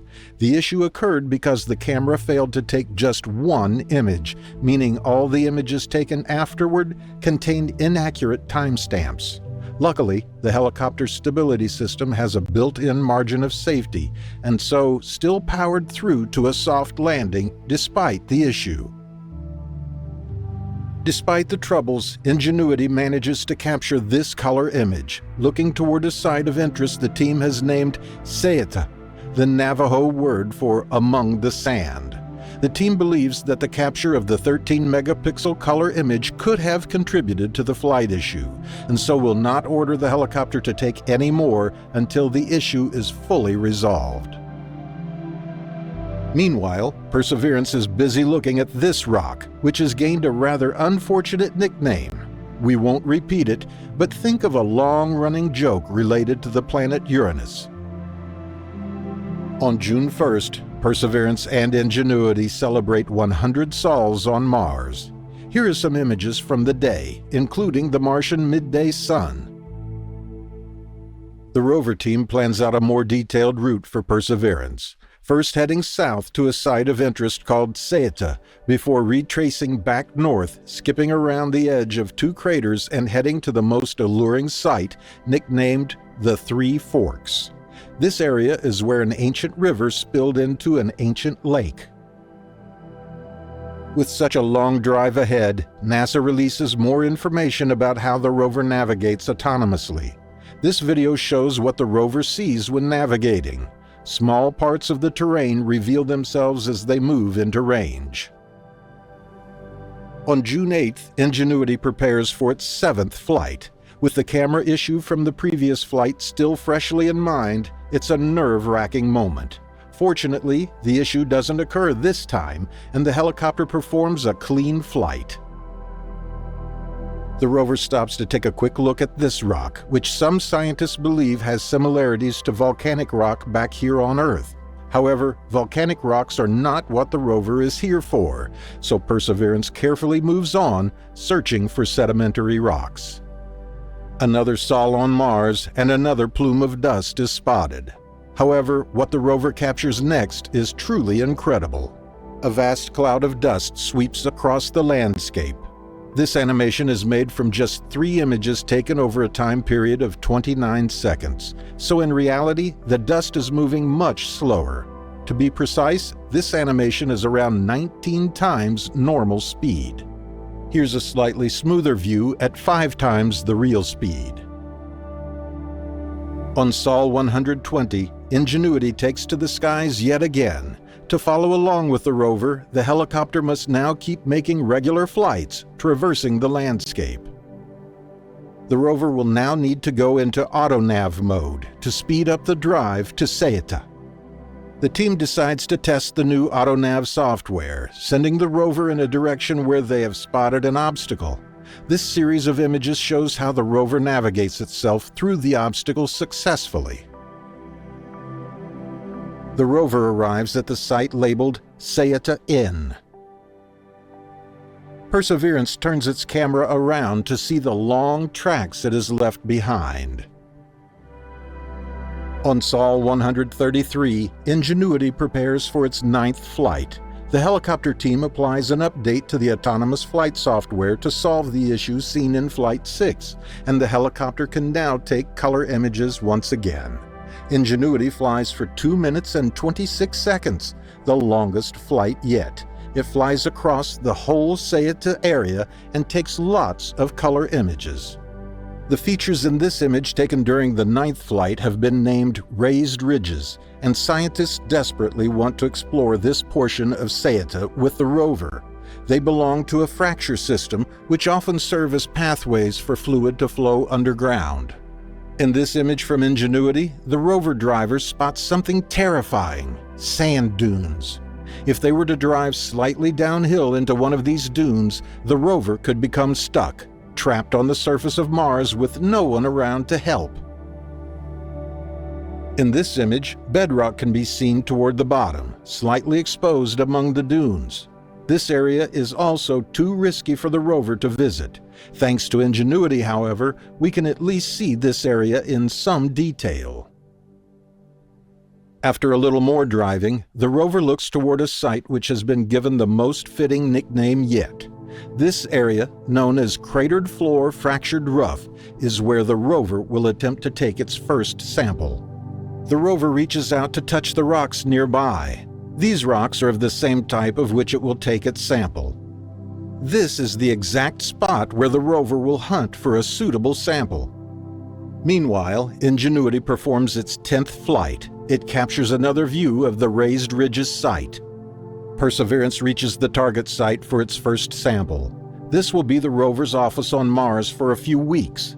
The sample caching system must undergo some testing before use.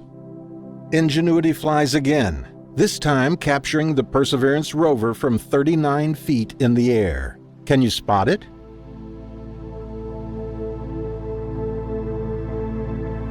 The rover is hard at work in its office, making sure to get the first sampling attempt right. First, its arm scours the rock it will attempt to sample. This is to check what's underneath the surface to ensure that the drill is not damaged.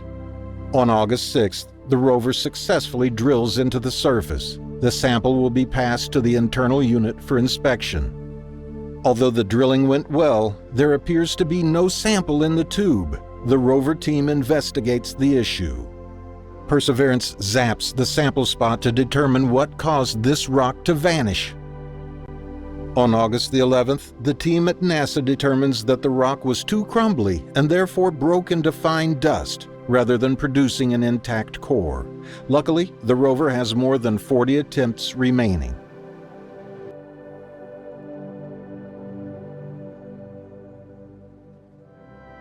Perseverance watches something in the sky, struggles to see a rock sample, and drives at full speed before losing contact with Earth for 2 weeks.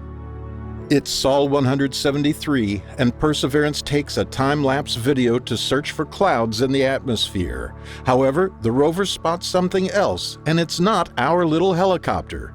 This glimmering light in the sky is actually Deimos, one of the 2 Martian moons. Meanwhile, Ingenuity does take to the sky for its 12th flight and snaps some color images of the area below, revealing some more interesting but also hazardous terrain for the rover above South Ceata.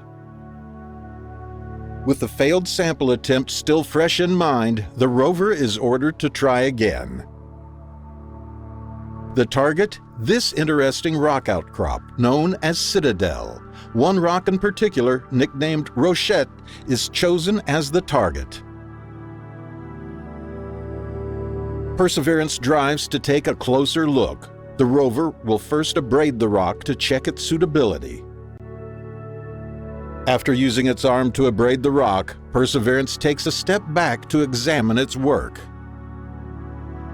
The patch is about 2 inches or 5 centimeters in diameter. The rock appears to be suitable for drilling, so the team orders the rover to go ahead. The drilling goes smoothly, and the sample is immediately photographed inside the sample tube. However, after a planned shaking operation to remove any dust from the lip of the tube, the sample seems to have disappeared. The team is desperately trying to get another visual on the sample, but poor lighting conditions prohibit them from doing so. With the failed sample attempt still in mind, the team decides to wait for better lighting conditions and confirmation that the sample is intact before sealing it for deposit on the Martian surface.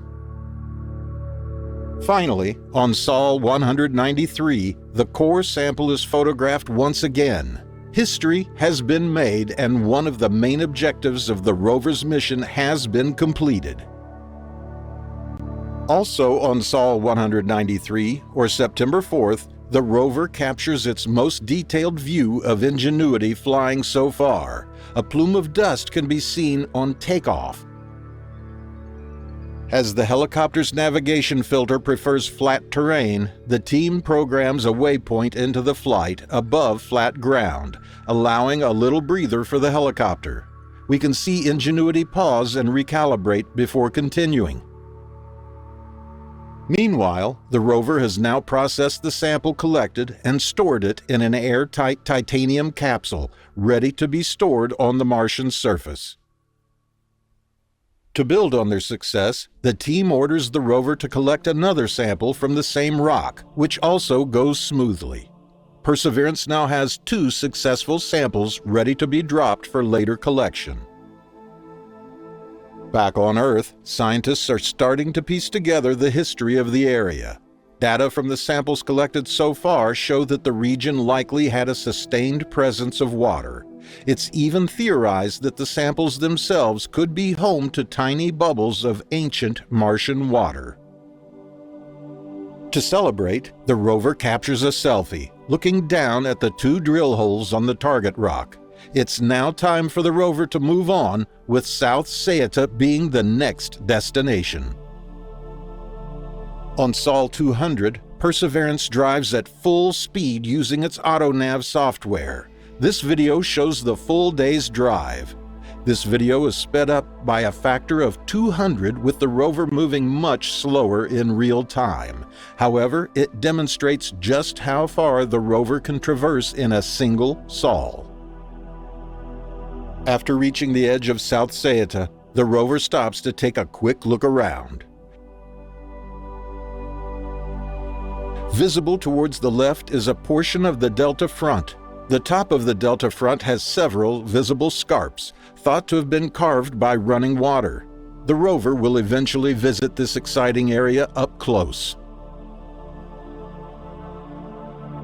As the season begins to change, Perseverance records a drop in atmospheric density. This could spell problems for Ingenuity.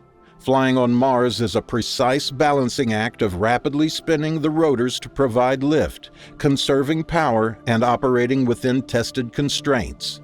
As the density drops, the blades will have to spin faster to provide the same lift. In order to get into the air, the blades will spin faster than ever tested on Earth. This is because Ingenuity has already outlasted its planned mission duration, but the team is confident that the helicopter will be able to continue, even if that means using a little more energy. Perseverance finds an interesting rock outcrop in the South Sayata area, nicknamed Bastide. The thin layers of Bastide suggest this rock may be sedimentary and was deposited over time by water.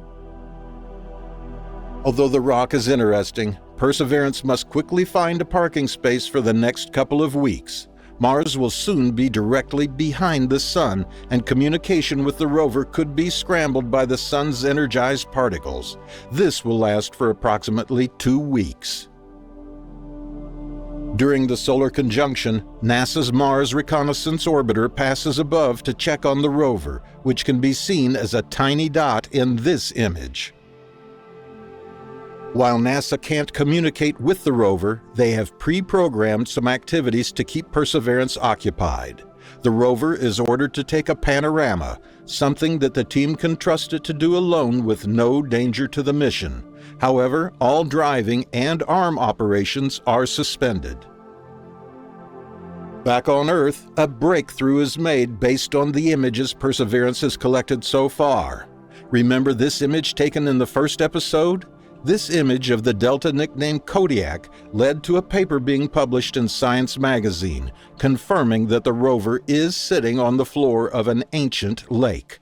Where the water previously flowed from the river system and hit the ancient lake, the speed of the water suddenly decreased, and any sediments carried were deposited to form these mighty deltas. This is now a scientific fact. With the solar conjunction coming to an end, the rover stays in its parking spot, performing weather and chemistry experiments, while the engineers check to ensure that all the driving systems are ready to go once again. Ingenuity conducts a spin test to see if the blades will cope with the higher speeds required to get into the air. The test is passed, and the helicopter lifts off for its 14th flight. Back on Earth, a twin model of Perseverance, nicknamed Optimism, is ready to help out where necessary. This twin rover can be used to test out risky maneuvers, diagnose any issues Perseverance is having, and even help to save the rover if it becomes stuck in a sand dune. This would be done by the team simulating the environment and testing the best way to free the rover if it did get stuck.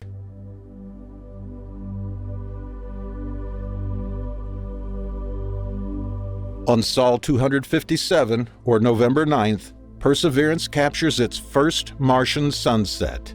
Martian sunsets have been seen before by other rovers, but it's always a stunning sight.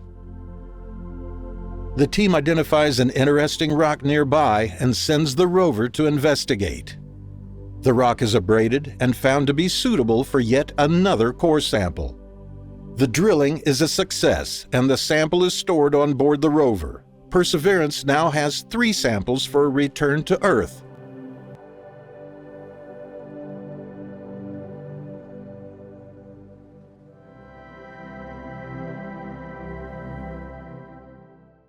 Perseverance chokes on a rock sample, takes stunning images of Jezero crater, and creates what looks like a face on a Martian rock.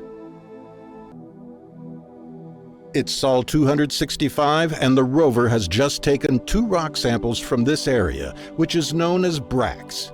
The layering of the rocks in this area points toward volcanic activity influenced by running water. Perseverance stops to capture the breathtaking sights of Jezero crater, producing one of its most detailed panoramas yet. It's sometimes easy to forget that we are looking at the surface of another planet far, far away. Mars is so far away that if you were traveling 100 miles per hour or 161 kilometers per hour, it would take you around 39 years to reach the planet, and that's when Mars is closest to Earth in its orbit. At the orbital maximum, it would take 284 years.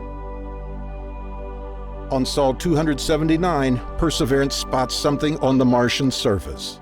It's our little friend Ingenuity. It sits on its 10th airfield at an incline of about 6 degrees, after having just completed its 16th flight. The helicopter is starting to make its way back to the original landing site before venturing beyond. This map shows the proposed route for both helicopter and rover. The white line depicts the rover's journey so far, and the blue line represents NASA's future ambition. The rover will begin to retrace its tracks around the dangerous Sayata area before making fast progress towards the river delta. In this close-up aerial view, we can see the large sand dunes in the Sayata area which prohibit the rover from taking a shortcut. On its way back around Sayata, the rover stumbles across an interesting rock nicknamed Isole, and the team orders Perseverance to abrade and take samples. The first drill sample goes smoothly, and the rock is one of the oldest the rover has come across so far. Another sample is taken. The resulting holes in the rock make a pattern resembling a face. However, the rover reports an anomaly, stops all operations, and calls NASA for help. On Sol 314, engineers at NASA find the cause of the anomaly: chunks of rock obstructing the rover's bit carousel. It's not clear how much rock is left in the sample tube, so the team decides to return it to the Martian surface. This series of images shows the drill pointed 6 degrees below horizontal and ejecting the leftover rocks.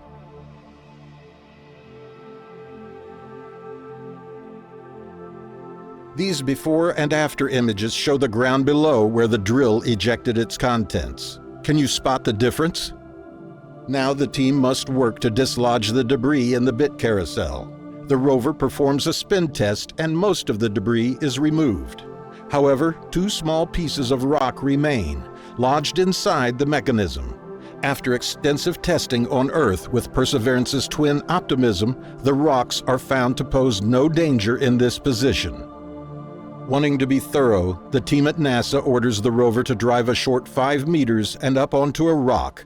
The angle of the rover is favorable for the lodged pebbles to vacate the mechanism, and the team confirms the debris has been removed. Perseverance is now as good as ever.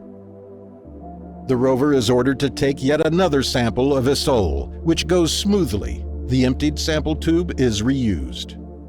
Meanwhile, Ingenuity becomes the first ever aircraft to become grounded on another planet due to bad weather. This image, taken by the Mars Reconnaissance Orbiter, shows a regional dust storm shrouding the rover and helicopter, depicted by the white circle. Perseverance now begins the long journey back around Sayata and breaks a record for the longest drive on Mars in a single sol. This image shows the long wheel tracks left by the rover. The dust storm has subsided, and Ingenuity takes to the skies for its 19th flight, a short hop on the road back to the original landing site. The rover and helicopter celebrate their 1-year anniversary on Mars, a major milestone for the mission.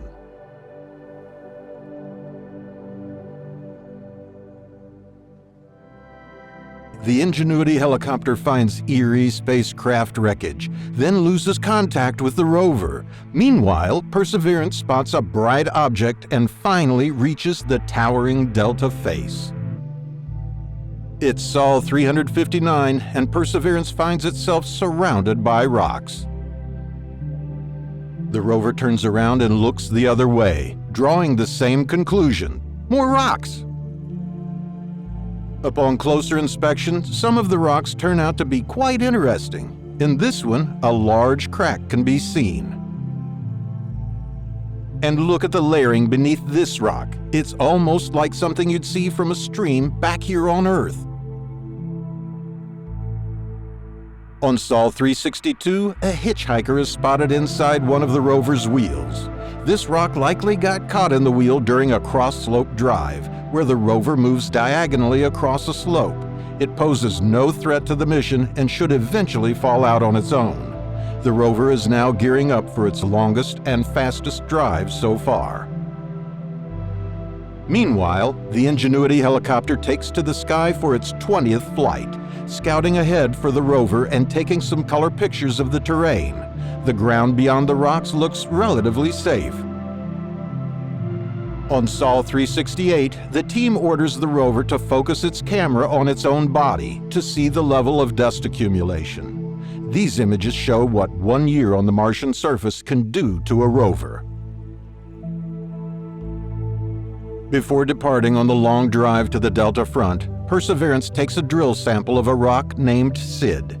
The team uses an algorithm called PRODAPT to control the amount of force and percussion.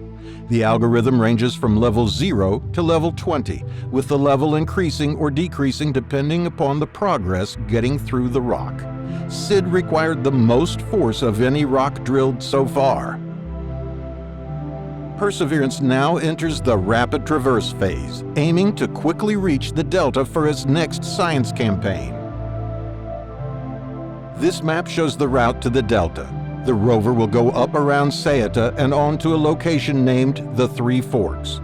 The rover's advanced self-driving technology allows it to think while driving, processing images on the move and navigating based on those images. After a little driving, the rover takes a quick look at the start of the Delta. A small crater can be seen in the foreground. The main portion of the Delta is located off-screen on the right. Perseverance is now driving faster than any previous rover and has broken records for the distance traveled in 1 day. It's making rapid progress on very smooth terrain and has now covered a total of 4.1 miles or 6.6 kilometers in total, driving about 1 mile per week. As Perseverance nears the Delta, excitement grows here on Earth. If Mars had life in the past, it's very possible that we could see fossilized remains in the layers which make up the Delta. As the rover moves closer, the towering Delta unveils its true scale. Climbing directly up the Delta could spell disaster for Perseverance. The rover makes a brief stop to observe a Martian solar eclipse. The moon seen here is Phobos, the largest of the 2 Martian moons. This video is the highest definition observation of a Martian solar eclipse ever taken. The eclipse itself lasted a little over 40 seconds in real time. Scientists can use these observations to measure subtle shifts in the moon's orbit over time, which can reveal information about the composition of the Martian crust and mantle. On Sol 401, the team at NASA spots something in one of the images sent back. It appears to be a part of the parachute that helped the rover to land safely. You can clearly see the red and white colored bands. On Sol 402, Perseverance looks toward the eroded eastern edge of the Delta. A deposit of boulders at the edge of the delta may have been moved there by high-energy floods in the ancient past.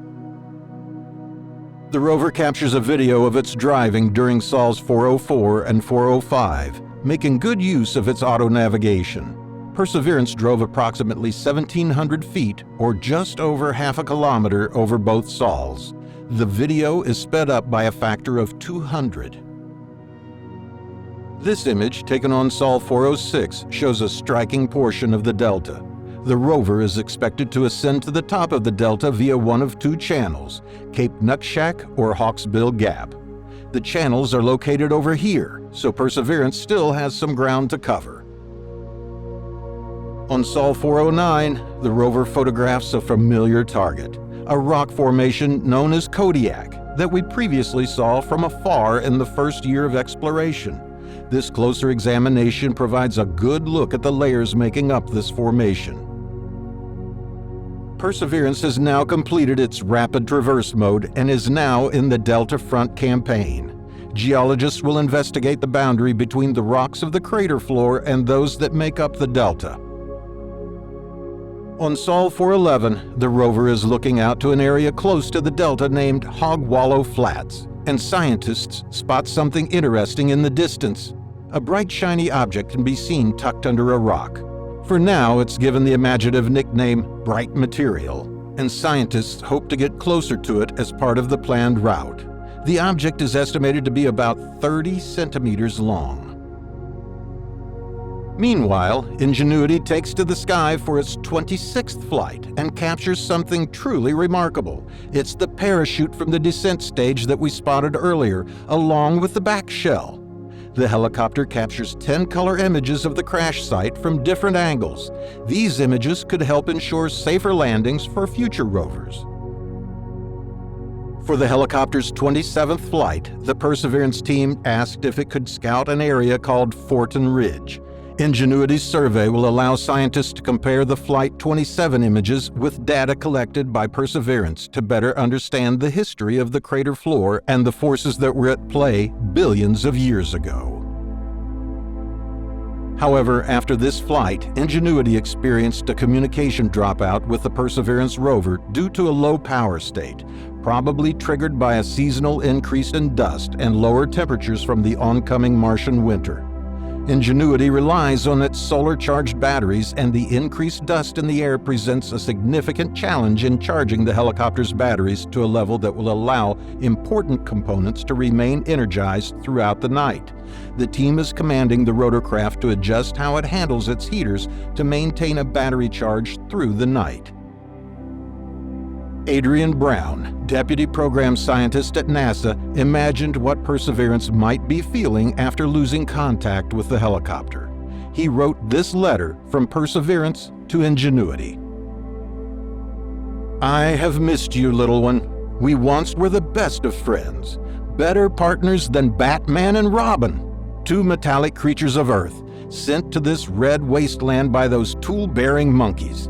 I protected you in my mechanical belly for more than 7 months. I worry that I've seen the last of you. And then who will I share selfies with? Since we were built back in California and our fateful mission commenced, we knew we would have to part ways. But I was hoping for more fanfare, at least a parting handshake.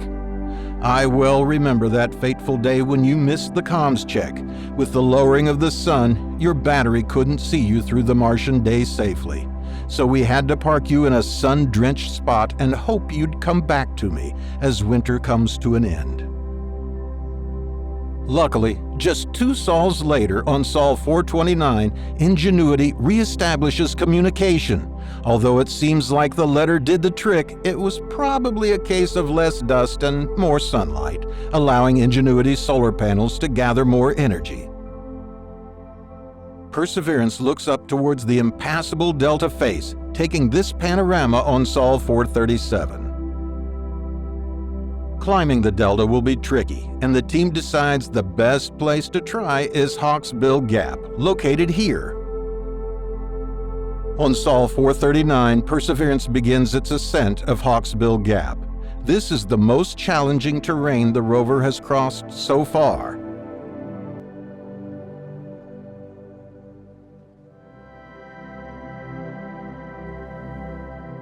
Perseverance finds lots of strange objects on the Martian surface, tastes its first rock from the delta, and seems to have collected what looks like a cat hair.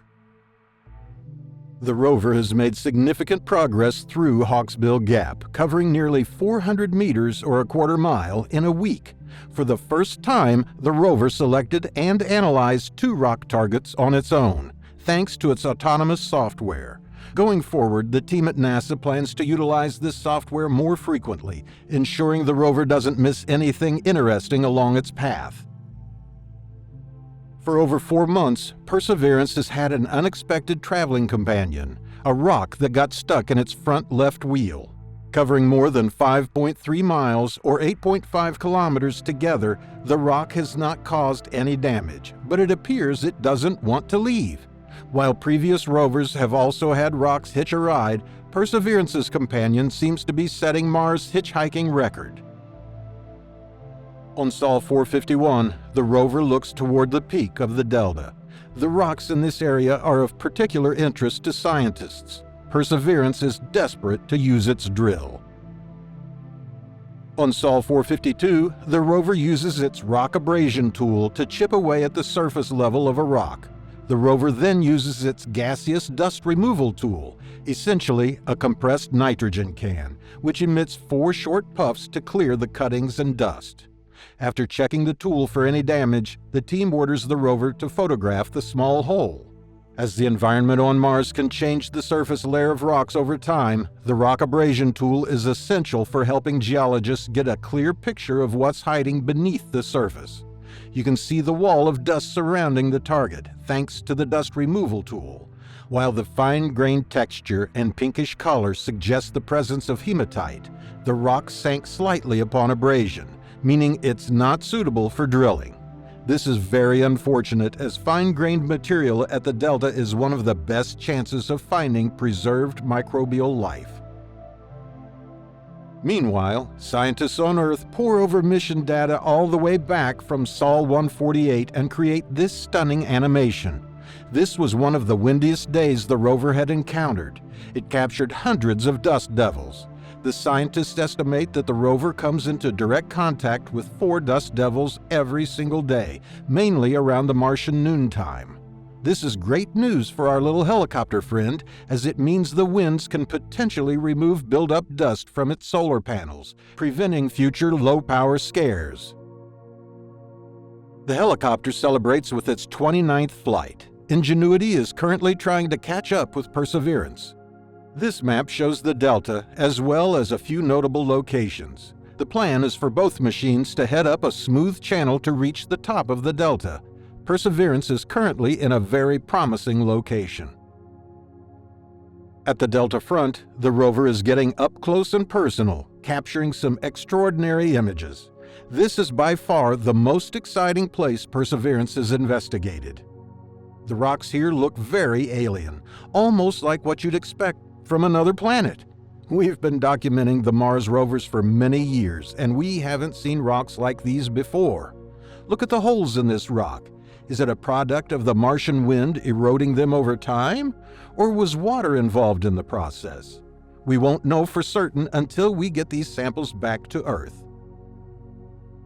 On Sol 466, the rover captures something spectacular. It's a rock that looks like a snake's head. While the internet speculates on whether this was created by a lost society of Martian snakes, it's not the most interesting thing in the image. Look at this rock. It appears to be balancing on top of a larger rock. If it is, it's unlikely it was transported there by the Martian wind. Could water have been involved in the process? Or is it something else entirely? A well-aimed meteorite, for example. Or perhaps it was placed there by the Martian snake people. In reality, it's hard to tell if this is a rock balancing or just an extrusion of the rock itself, sticking up behind the main rock. As excitement grows around taking samples from the delta, the team at NASA turns their attention to the bright material that Perseverance spotted back on Sol 411. This view from Sol 464 shows what appears to be a reflective piece of foil. This is likely a piece of debris left over from the landing, but there's a problem. The team confirms it's a piece of multi-layer insulation, likely from the sky crane which flew away from Perseverance's landing site after touchdown. However, the sky crane crash landed 2 kilometers or 1.2 miles to the southeast of this location. It's possible that the crash ejected some material into the sky, which then settled in this location. This image from Sol 0 shows the smoke plume that was generated as a result of the impact. Such forces could have theoretically ejected the material high up into the air where it was caught by the wind. However, NASA believes the material was likely just caught in the Martian wind after settling near the crash site. These two images, although taken from slightly different angles, show that the piece of debris is moving as a result of the wind. On Sol 472, the rover abrades another rock in preparation for its drill, again on fine-grained material. Unfortunately, the rock cracked and was pushed down into the surface, making it unsuitable for a drill attempt. While the team decides on which rocks to attempt next, Perseverance is ordered to take a highly detailed panorama. This panorama contains 2.5 billion pixels and now holds the record for the most detailed image taken on the surface of Mars, beating the Curiosity rover's record of 1.8 billion pixels. It highlights the delta front, from which the team hopes to collect core samples. On Sol 474, the team spots something in one of the images. They order Perseverance to go and have a closer look. The object's location is also moving, probably a result of the wind. It appears to be a string-like object, possibly yet another piece of spacecraft debris. Upon closer inspection, it's determined that the object is in fact spacecraft debris and is a piece of Dacron netting based on the observed 2x2 millimeter mesh pattern. It seems that this area is a natural resting point for wind-blown debris. The team at NASA isn't worried that all this debris could pose a threat to the integrity of the samples or endanger the rover in any way. But these debris findings prompt them to think about the impact of future landings to better contain the debris field.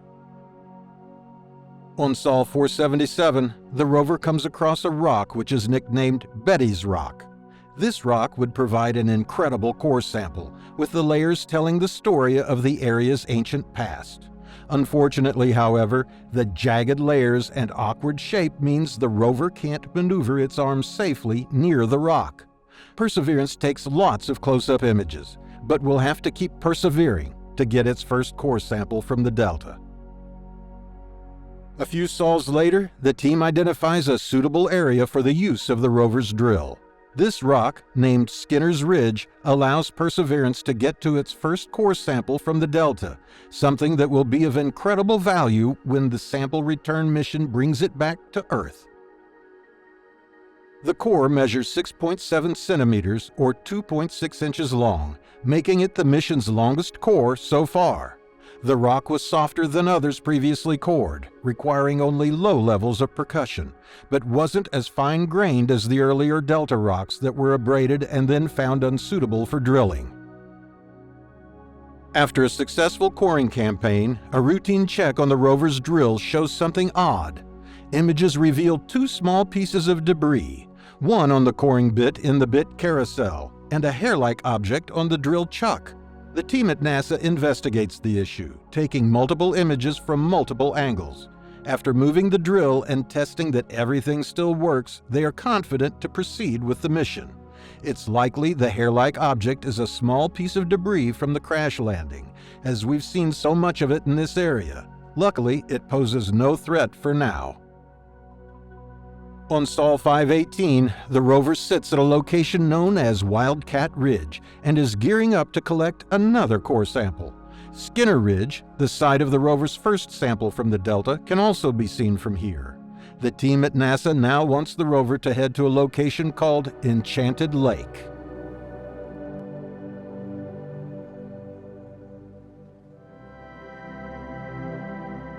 Perseverance smashes rocks on the surface, reaches the Enchanted Lake area, and discovers several strange rocks.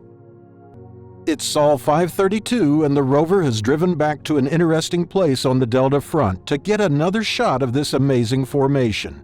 You can clearly see tunnel-like holes going through the rocks. Perseverance has been exploring the delta front, excitedly going back and forth between the different areas of interest. The rover is heading towards an area known as the Enchanted Lake. The team at NASA has employed the strategy of looking at rocks, then quickly moving on to gain a greater context of what happened in Jezero Crater. This view from Sol 538 shows long wheel tracks with the Kodiak Butte in the distance. The rover is covering a lot of ground up and down the delta front. On Sol 543, the team at NASA orders the rover to churn up the Martian surface. Perseverance gets busy making Zen art on the sand. You can see that the sand is composed of both larger and finer particles. The rover trains its laser on some freshly exposed sand. The data here will help the team determine what makes up the sand near the delta. Perseverance is also looking for frost on the undisturbed sand. Frost can form on Mars when the ground temperature gets below the point where water vapor in the air can turn directly into ice. The small holes seen in this image are where the rover trained its laser. It seems it's still a little too warm for frost. Meanwhile, our helicopter friend takes to the sky for flight number 31. Ingenuity is slowly catching up to the rover, wanting to help with scouting ahead. You can see the delta is starting to come into focus. Back on the ground, Perseverance finally reaches the Enchanted Lake area. The rocks here look very sharp and brittle. The rover really wants to drill here. On Sol 558, Perseverance attempts to abrade a promising rock. Unfortunately, the rock is smashed beyond all recognition. The delta is proving incredibly hard to sample, but the rover must keep trying. The team checks that the rock abrasion tool is not damaged and proceeds with their search for a good rock sample. There are so many interesting targets in the area. Look at this pile of thin, flaky rocks. How did it get here? The rover investigates an interesting outcrop that seems to be made up of small, irregular blocks. This is the view from the camera on the end of its arm. Interesting patterns are observed. Is it possible that water flowed over the surface of this rock, bringing minerals that were compressed by something that was previously laid on top? The area is too exciting, and Perseverance gears itself up to try and get a core sample. First, it will need to abrade the rock. The rover proceeds carefully and records the operation. You can see that the rock does sink slightly, but not enough to be of concern. The operation took around 10 minutes in real time. Fortunately, the rock withstood the abrasion and turns out to be quite a hard piece of rock. You can see in this image that the rock abrasion tool has left some markings on the patch. Excitingly, this means it's time for the rover to get its drill out. This series of images shows the drilling operation. Again, the rock sank slightly, but not enough to cause any problems. In the video, you can see a small chip of rock settle into the abrasion patch. This image shows the flake of rock in the patch. The material in this area seems to be very brittle. The rock has cracked, but the sample is retrieved successfully. There is, however, one small problem. The sample will not seal properly. The issue may be due to Martian dust interfering with the sealing process. Perseverance captures a time-lapse of images over 4 sols showing small dust grains moving around the sample tube's rim. While the team works on a fix, the rover must press on. Perseverance finishes up activities at Enchanted Lake and is on the move once again. The team wants it to analyze the Martian sand along the way. Its own wheel tracks provide a great look at what sits just beneath the surface. The rover must also gather data from undisturbed areas to compare. You can see the laser shots in this image. On Sol 606, Perseverance finds itself surrounded by rocks. These rocks appear to be similar to those formed by volcanic activity. Look at this rock. It has what appears to be scratch marks. If you look closely, you can see that this scratch pattern persists throughout the rock and is present on other rocks in the area, so it's likely natural, but it does make for a cool photo. This boulder appears to be broken in half. Did it fall from the top of the delta? Or was it transported by water? Or perhaps was it brought here by a volcanic eruption in the ancient past? If you look closely here, this may well be the other half of the boulder. Maybe it rolled down the delta front quite recently. There are clearly two different rock types present here, the darker volcanic rocks and the lighter, sharper bedrock material. On Sol 608, the rover comes across a strange rock that has a line of extruded material attached to the surface. Upon closer inspection, it seems that this is a line of small nodules. Nodules like these suggest the presence of water in the ancient past. As for the two circular areas of lighter material, this remains unexplained. The team at NASA orders the rover to abrade a nearby rock to get a better feel of what happened here. This sequence shows the abrasion. Thankfully, the rock doesn't budge. The patch reveals a network of thin white veins. It looks like minerals were transported into the area by water. It's also possible that the veins contain fluid inclusions or trapped droplets of ancient water, but we'll need to get a sample back to Earth to look for that.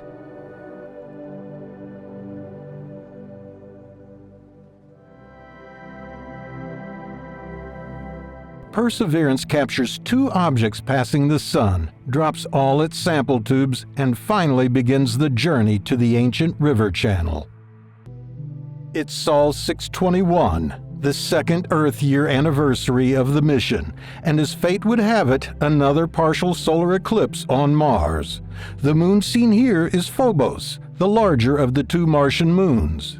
On Mars, partial solar eclipses are a fascinating sight, as the small moons create a distinctive silhouette against the Sun, quite different from the total solar eclipses we experience here on Earth. When compared to the eclipse captured back on Sol 397, you can see that the angle has changed significantly.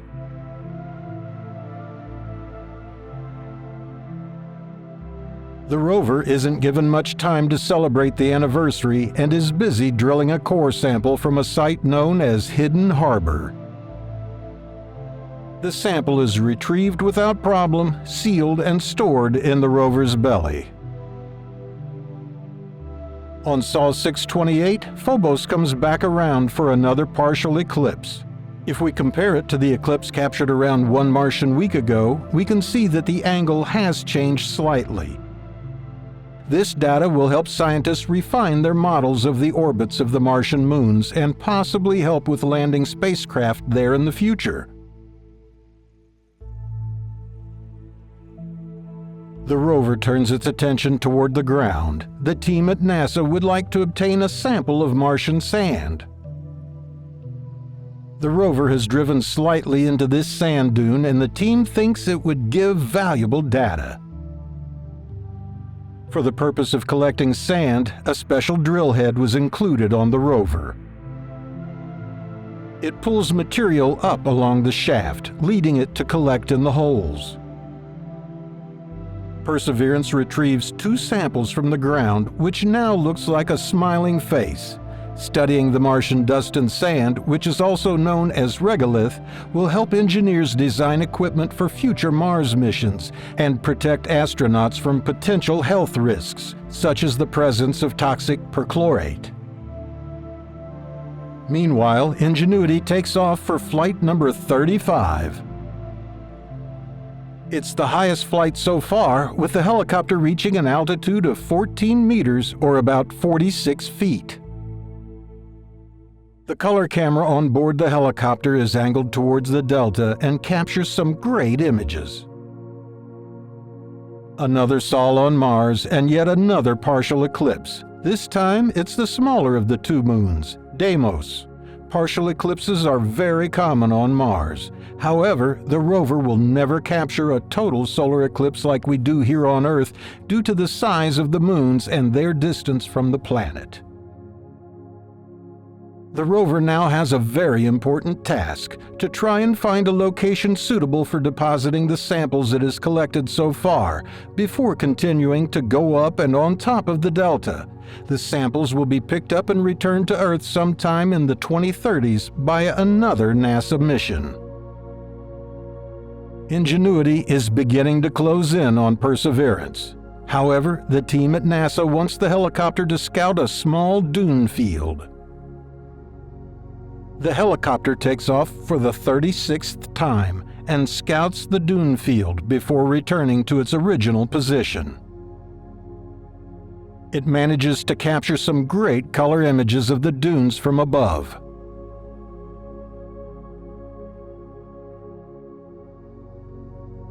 Perseverance is driving to a site known as Three Forks to make the first sample cache on another planet. An image taken on Sol 650 shows that the pet rock still travels with us, seen here in the rover's left front wheel. On Sol 653, the rover makes history by dropping the first of the samples at Three Forks. The plan is to create a store of samples here in case the rover itself cannot deliver samples to a lander which will visit in the future.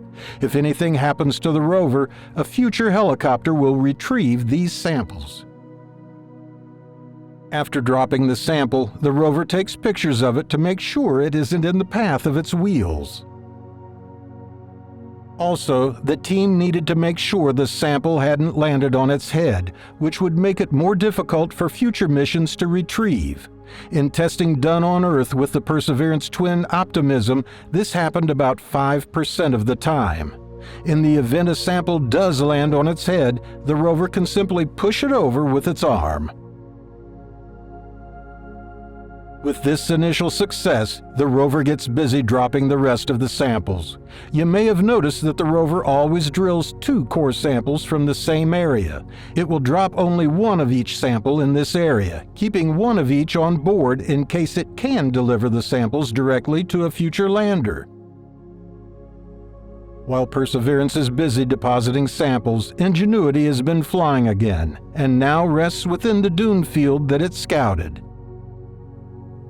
In this image, the helicopter can be seen resting on a dune. The 2 explorers are now within sight of each other.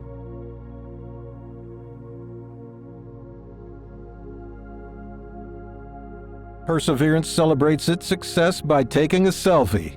There are many samples lying on the floor. How many can you see?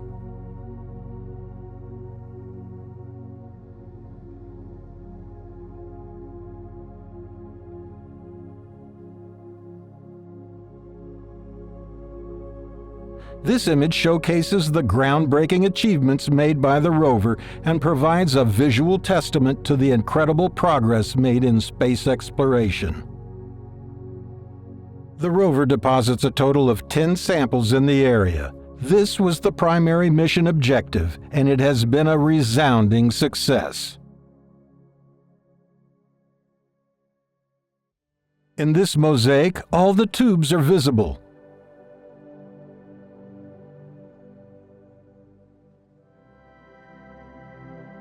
Now that this business is finished, the rover will head up on top of the delta through what appears to be an ancient river channel.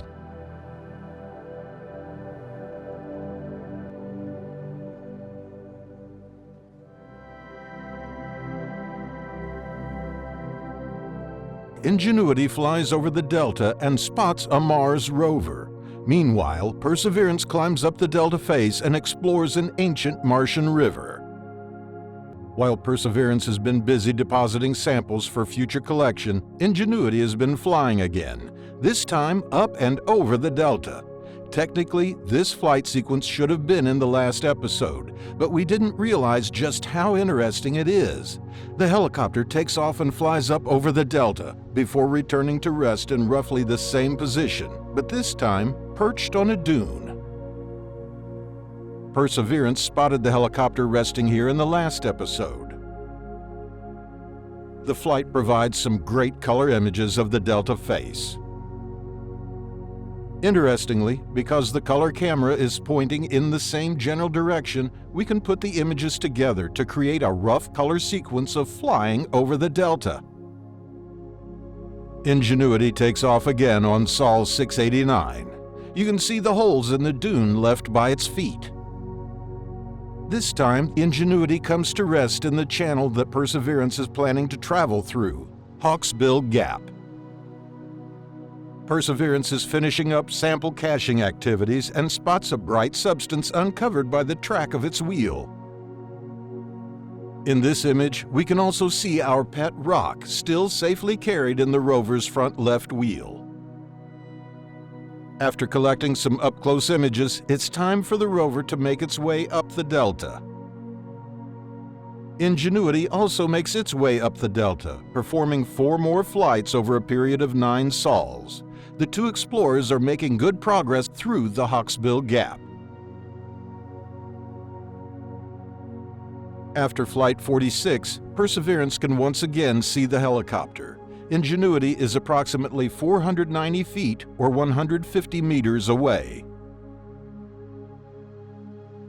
On Sol 718, the rover looks toward a formation known as Pine Stand. It's very large, standing at 20 meters or 66 feet in some areas. Composed of stacked layers of sediment, it appears that it may have been formed by flowing water. However, there's a problem. By Earth standards, Pine Stand is exceptionally tall to have been created by a flowing river, as it would imply a very large and fast-flowing river, almost similar in scale to portions of the Mississippi. Then, on Sol 721, the rover comes across what is potentially the greatest discovery ever made on Mars. This site has been nicknamed Scrinkle Haven and had previously been studied from orbital images. These curved and banded rocks are further proof for a very deep and fast-flowing river. This river, which is theorized to have been much more powerful than any other discovered ancient water system on Mars, used to flow into Jezero Crater. This finding has changed the way we think about the scale of water systems on Mars in the ancient past. Where previously we have found evidence of small streams and even lakes, never have we found so much evidence pointing to something on par with the Mississippi.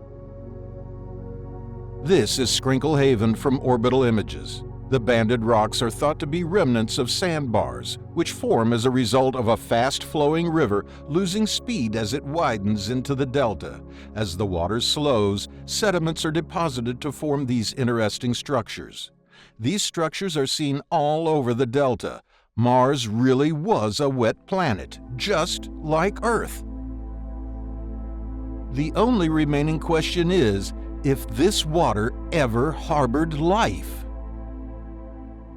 On Sol 724, the rover looks at the helicopter again. The team at NASA is planning a meetup between Perseverance and Ingenuity. On Sol 728, the rover drives 655 meters, or just under half a mile, a personal record for Perseverance, in order to get closer to the helicopter. The reason? So that we can view a flight once again. This video of Flight 47 shows a confident and fully functioning Ingenuity kicking up dust on takeoff. At times, it's hard to believe how far the technology has come. We have an autonomous helicopter flying on Mars. On Sol 738, Perseverance rises early to watch the sun come up and capture some Martian clouds. On Mars, dawn and dusk have a blue hue because of the way the atmosphere scatters light. It would be a strange experience for future human explorers, possibly reminding them of daytime on Earth. During its travels, Perseverance has picked up yet more hitchhikers, this time in the right front and right rear wheels. Our pet rock in the front left wheel, which has traveled with us for around a year now, is still here and well. The rover gets busy investigating a rock named Berea after abrading a patch. Rock samples from the top of the delta may be the best chance we have of finding ancient fossilized life, as they are rich in carbonate. This video shows the drilling operation. This is the 16th rock to be drilled and the first from the Delta Top campaign.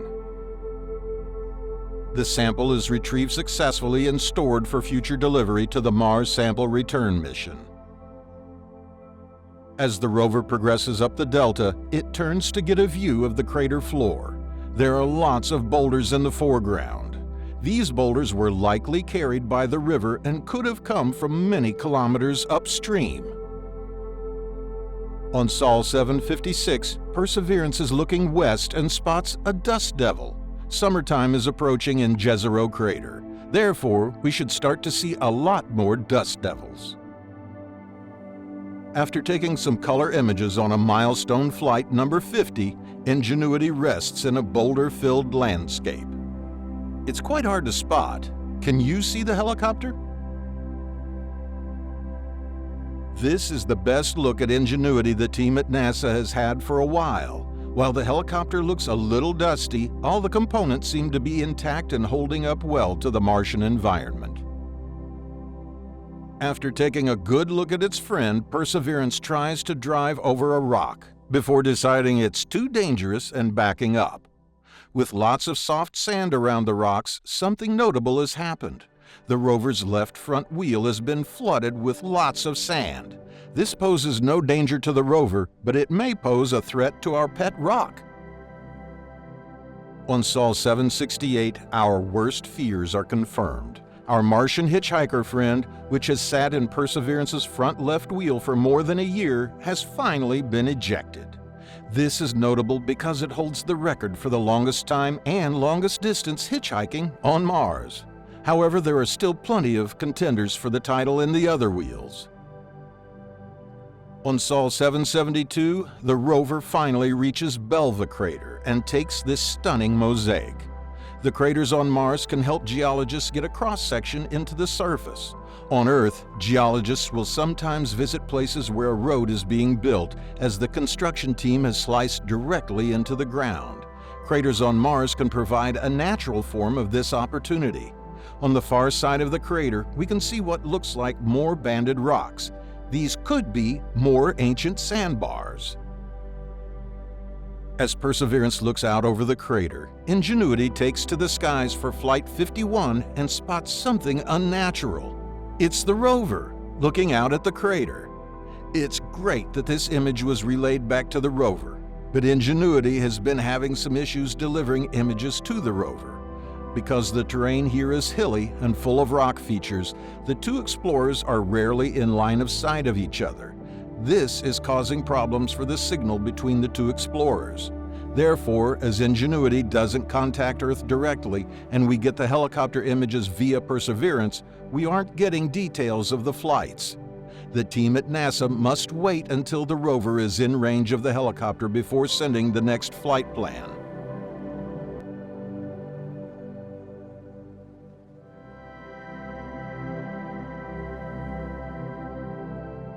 A bright object is following the Perseverance rover.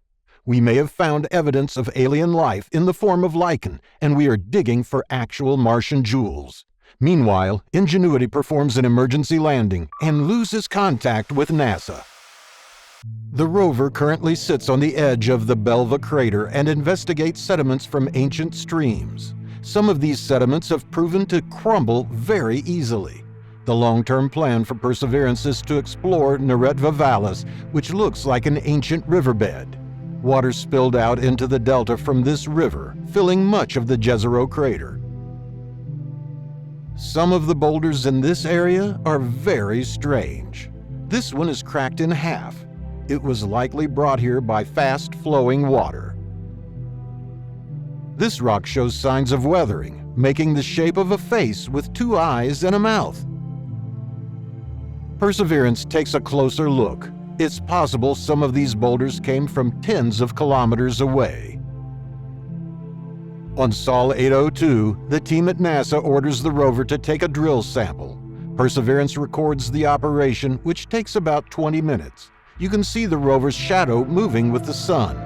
Something else to note here is a rock that Perseverance drove over, creating a fine imprint in the sand. Throughout the 20-minute operation, we can see the action of the wind moving small particles and sand.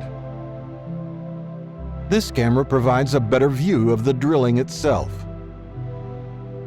Perseverance looks at the drill site, and the team is desperately trying to get a visual of the sample in the sample tube. Unfortunately, the sample is not intact, and only about 1.3 centimeters was retrieved successfully. Perseverance tries again, this time on the abrasion spot. Similarly, the rock crumbles too easily. The rover looks out at the Belva crater before moving 20 meters to another intriguing site. Perseverance examines its new surroundings with a high-definition mosaic. Sedimentary layers can be seen poking out of the rock face. The rover drives a short distance to get another look at these layers. You can see the rover tracks in the foreground. The rocks here have proven too crumbly, but the team desperately wants to sample this type of rock. A site known as Emerald Lake is chosen for the next sample attempt. On Sol 821, the rover comes across some extraordinary rocks. They appear to have been carved out by some geological process. This one has the shape of a humanoid mouth. These strange formations are likely due to a process known as cavernous weathering. This smaller rock is an excellent example of cavernous weathering. It's the process of how caves form on Earth. On Earth, cavernous weathering often occurs by water action, where debris in the water is trapped in currents, carving out rocks over time. These rocks are further possible indications of past huge water flows in this area. The rover reaches Emerald Lake after a short drive. The layering here is precisely what the team at NASA wants to sample. Hopefully, this time, it's manageable. Perseverance records the drilling. The sample is pictured immediately and found to be intact. Finally, a success for the rover. The team names the sample tube Otis Peak. These fragile rocks are essential because they are known as conglomerates. Suppose we get these samples back to Earth. In that case, they can indicate when Mars lost its magnetic field, which is of utmost importance for life to evolve. Just as the rover finishes its science activities and photographs its surroundings, something strange happens. Communication with Earth is lost. The rover has entered safe mode 4 times since its landing, but usually resumes contact within 3 days. Worryingly, it takes a long 5 days before contact is reestablished. While the engineers at NASA try to determine what caused this communication dropout, the rover returns to work, capturing an image of its recent drill site. With this successful sample, Perseverance and the science team plan to drive to a location known as Snowdrift Peak. However, the rover sees something strange in the distance. This rock on the horizon appears to have a hole going through it. Perseverance uses its supercam to get a better view. This rock is likely another example of cavernous weathering. Perseverance begins to drive away from the Emerald Lake site onward to Snowdrift Peak. There is a hope among NASA team members that the rover can get back in touch with Ingenuity, which has been out of range for quite some time. On Sol 836, Perseverance comes across another example of cavernous weathering. This rock has been carved out exceptionally well. The rover reaches Snowdrift Peak after a short drive and takes a look around. In the distance, we can see the beauty of the sloping hills of the Jezero crater wall. There are many exciting rocks in this location, possibly yet more examples of cavernous weathering. Once we head further upriver, we may encounter a cave big enough for the rover to poke its camera in. Due to the amount of sharp and potentially dangerous rocks, the team at NASA asks Perseverance to record a bottom view during its next short drive. This sequence shows how good the autonomous driving software is. selecting a route with few obstacles, surrounded by a minefield of potential dangers. The drive takes about 16 minutes in real time. The rover looks out over the rugged landscape. From its current position and the expected position of Ingenuity, Perseverance should be able to contact the helicopter. But nothing breaks the silence. The rover can see no evidence of the helicopter. The team at NASA is feeling uneasy. What has happened to Ingenuity? The rover continues working at Snowdrift Peak, feeling lonely without a friend.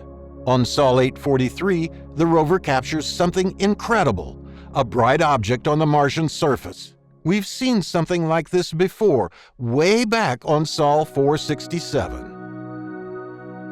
It's likely a piece of spacecraft debris called multi-layer insulation from the sky crane, which flew away and crashed after Perseverance touched down. But why does it seem to be following the rover? We established in a previous episode that this piece of debris is now moving with the wind.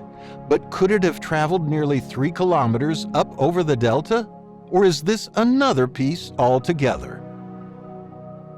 The shape and size of both objects are similar, so even though it's unlikely, it may be the very same piece.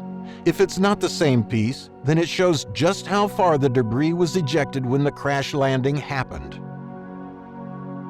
On Sol 845, the rover captures this image of some of the boulders in the area, and the team at NASA makes an interesting observation. It's theorized that the boulders were deposited here by a more robust water system than the one that deposited the pebbles. Because the boulders sit on top of the smaller rocks and pebbles, the team believes this more powerful water system was much more recent than initially thought. Perseverance passes an exciting rock that the team at NASA names Dragon's Egg. The rover is instructed to gather up-close images known as proximity science. The team at NASA would like to sample this rock. Perseverance attempts to abrade the rock and takes a high-definition mosaic of its work. Unfortunately, the operation was unsuccessful and the rock was too hard. You can see the mark left on the rock. It looks like the tool slipped during the abrasion. The rover takes a break from its rock work and looks westward toward the towering crater rim. This is a stunning image because we can see the vast walls of the Jezero crater on each side of the ancient river system which carved its way through. For now, we can only dream of the images the rover will capture when it ventures into the ancient riverbed, unless you're from the future, in which case, keep watching the episodes. The rover tries to perform an abrasion patch once again on the Dragon's Egg rock. It starts by using its gaseous dust removal tool. Now that the dust is clear, Perseverance gets some close-up images of the rock. Given the greenish hue, the rock looks to be rich in olivine minerals. The rover gets busy trying to use its abrasion tool once again. This time, the operation is recorded. After checking the tool for damage, the team asks Perseverance to photograph the patch. The operation went a little smoother this time, but the patch is still not as deep as usual. You can see the bright tailings from the abrasion, which have also littered the surface of Mars. While looking at the patch, the team spots something strange. It's a dark circular marking on the rock. The rover is instructed to take lots of images. Some people believe that these markings could be remnants of lichen. Here's an example of lichen on Earth. It's also noteworthy that in 2013, a study was published in the journal Planetary Space and Science showing that certain species of lichen could survive in simulated Martian environments. After gathering data, the rover focuses back on its abrasion patch. The team observes the patch under the rover's UV lights to better understand what makes up the rock. This rock is deemed too challenging for further drilling. On Sol 857, the rover comes across another similar rock, which will hopefully be softer. The surface of the rock shows some strange textures. Perseverance is ordered to use the rock abrasion tool. Again, the rock is hard, and the abrasion tool doesn't penetrate very deep. The rover takes some stunning images of the abrasion patch. While capturing pictures of the patch, the team again spots something interesting. It's another dark patch, very similar to the previous one. This has happened on Mars before. In 2005, the Spirit rover captured this image. It looks very similar to lichen here on Earth. However, it was a part of the rover scratching the rock when performing abrasion operations. Could something similar be happening here? If we look at both images, they are a similar distance from the abrasion patch and similar in size. Likely, these dark patches are simply a byproduct of the abrasion operation itself. They are probably minor scratches from the two finger-like stabilizers on the rover's arm. However, NASA is fascinated with them, and these small abrasions can provide more information about what's just under the surface of these rocks. The rover gets busy drilling.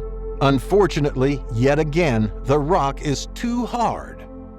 After checking for any damage to the drill bit, the rover is ordered to move westward toward another outcrop named Dream Lake. Perseverance moves quickly, running over small rocks along its way. On Sol 870, Perseverance stops dead in its tracks. The rover has spotted something. It's the helicopter, but it shouldn't be in this area. Perseverance turns to get a better view. If the rover could speak, it might warn Ingenuity about the dangers of being run down by a Mars rover. Now that the two explorers are within range, Ingenuity tells the team at NASA what has happened. The helicopter is not where it should be because it had to perform an emergency landing. This was caused by dropped frames from its navigation camera, which has happened before, and the team thought they'd already fixed it. However, their software update only accounted for so many dropped frames. Due to the issue, Perseverance watches as Ingenuity performs a short up and down flight after the team at NASA applies another software update. The helicopter rises to an altitude of 16 feet or 5 meters before rotating left and touching back down. As Ingenuity lands, it bounces slightly, which is typical for a landing on this type of terrain.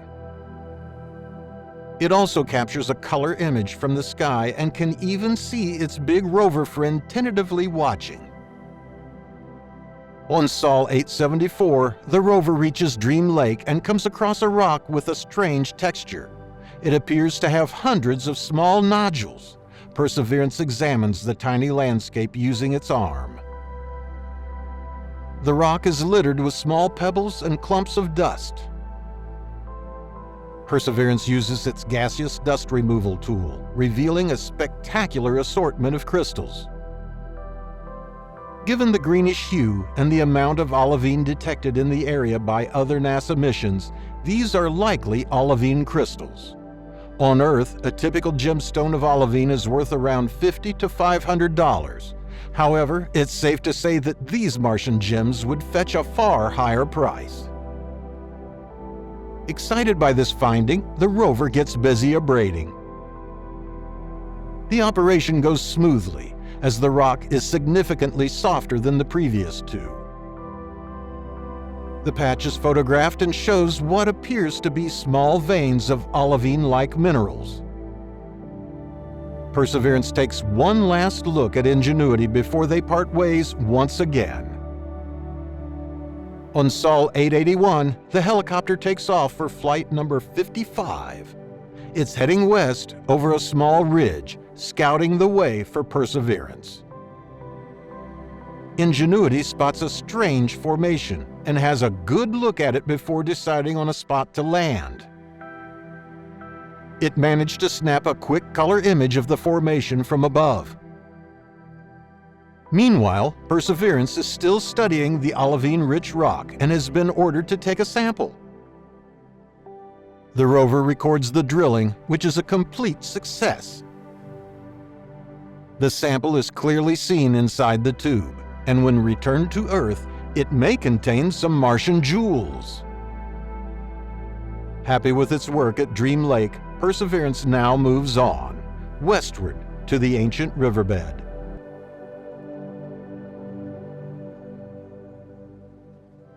In this video, Perseverance watches its friend Ingenuity, finds circular markings on the ground, and spots a sombrero on Mars. Perseverance is finishing up activities at the Dream Lake site. This area is rich in olivine crystals. Nearby, the rover spots something incredible. It's a rock that resembles a crab claw. On Sol 893, the rover is instructed to perform another abrasion on the ground. The operation is successful and the patch is photographed. Perseverance stops to admire its work and checks the tool for damage. As night falls, the rover continues to examine the abrasion patch. When lit with the rover's UV lighting, the patch shows more olivine crystals. Meanwhile, Ingenuity performs a short hop. Our little helicopter friend is getting closer to the ancient riverbed.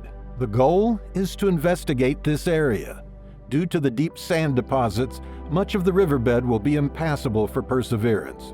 The team will have to be extremely cautious when navigating around it. Luckily, the sand poses no danger to Ingenuity. The helicopter takes stunning color images from the air.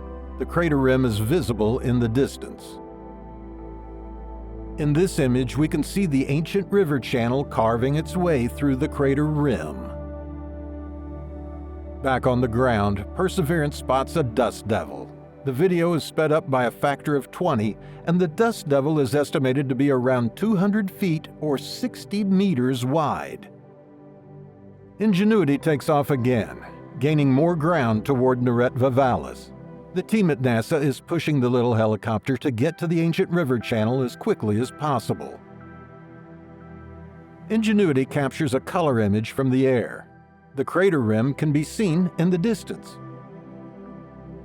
The rover is instructed to catch up with Ingenuity, but spots a strange rock. Perseverance can't help but stop and take a high-definition mosaic. However, the NASA team is eager for the rover to move on. Perseverance waves goodbye to the unnamed rock, which we can see on the right, and sets off on a long drive. On the way, the rover sends back some images of the accumulated dust over its 3-year journey. This level of dust accumulation is average and should pose no danger to the mission. Perseverance is driving over rugged terrain. Boulders surround the rover and its options are limited. In this image, we can see that the rover is driven straight over a rock. Some of these rocks are highly unusual. The official name for this one is Middle Mountain. However, due to its resemblance to the classic hat, it gained the nickname Sombrero Rock. This rock captivates the scientific team here on Earth, as it could be an example of case hardening on Mars. Case hardening is when the outer layer of a rock gets harder than the inside because of reactions to things like water or chemicals. Then, when the rock starts to wear away, it wears away more from the softer inside, leaving behind fantastic shapes on the outside. The rover has passed a critical threshold. It has successfully left the perilous boulder field and is now entering a region known as the Mandu Wall. This is the closest the rover has ever been to the crater rim, and Perseverance has now successfully traversed over 20 kilometers or nearly 12.5 miles. In this new region, the rover immediately begins to see new types of rocks. This one appears to form a perfect circle. The NASA team is still determining what could have caused this. While the rover investigates, Ingenuity takes off for flight number 58.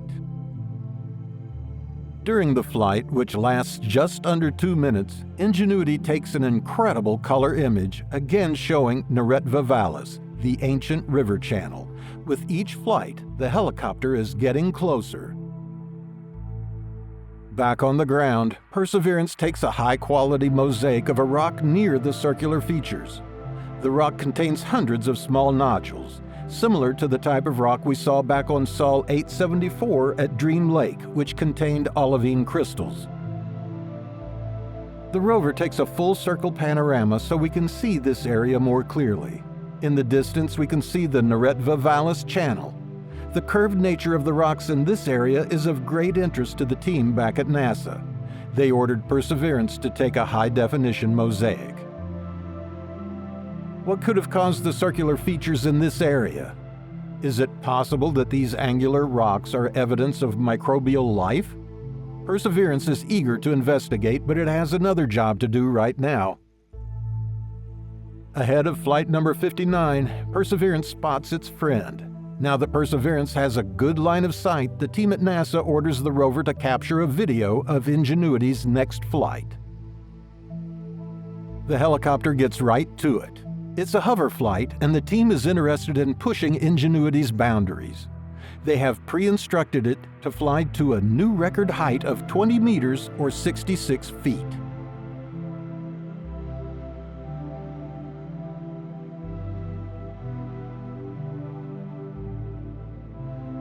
Our little helicopter friend flies up in stages, gaining height and then taking a second to rest.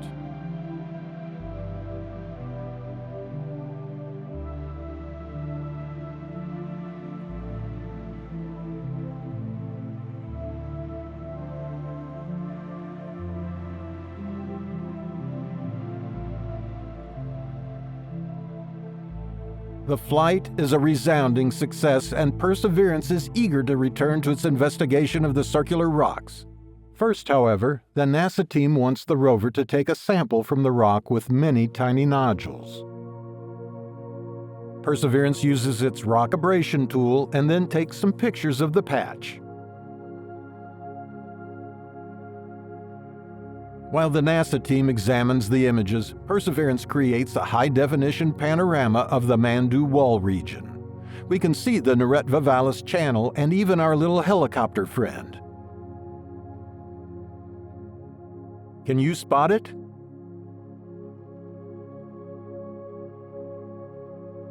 Perseverance looks back at the recently abraded rock and is ordered to take a drill sample. Perseverance immediately gets to work. The whole process takes about 23 minutes in real time. The drilling is a success. The rover captures an image of the rock sample.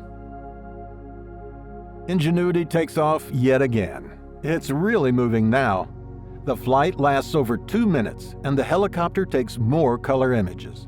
Here, we can see the banks of what used to be the Neretva Vallis River Channel. Meanwhile, Perseverance is once again studying the rock with the circular marking. The team at NASA determines that the rock is geologic in origin and shows no sign of past microbial life. Spheroidal weathering is the most likely explanation.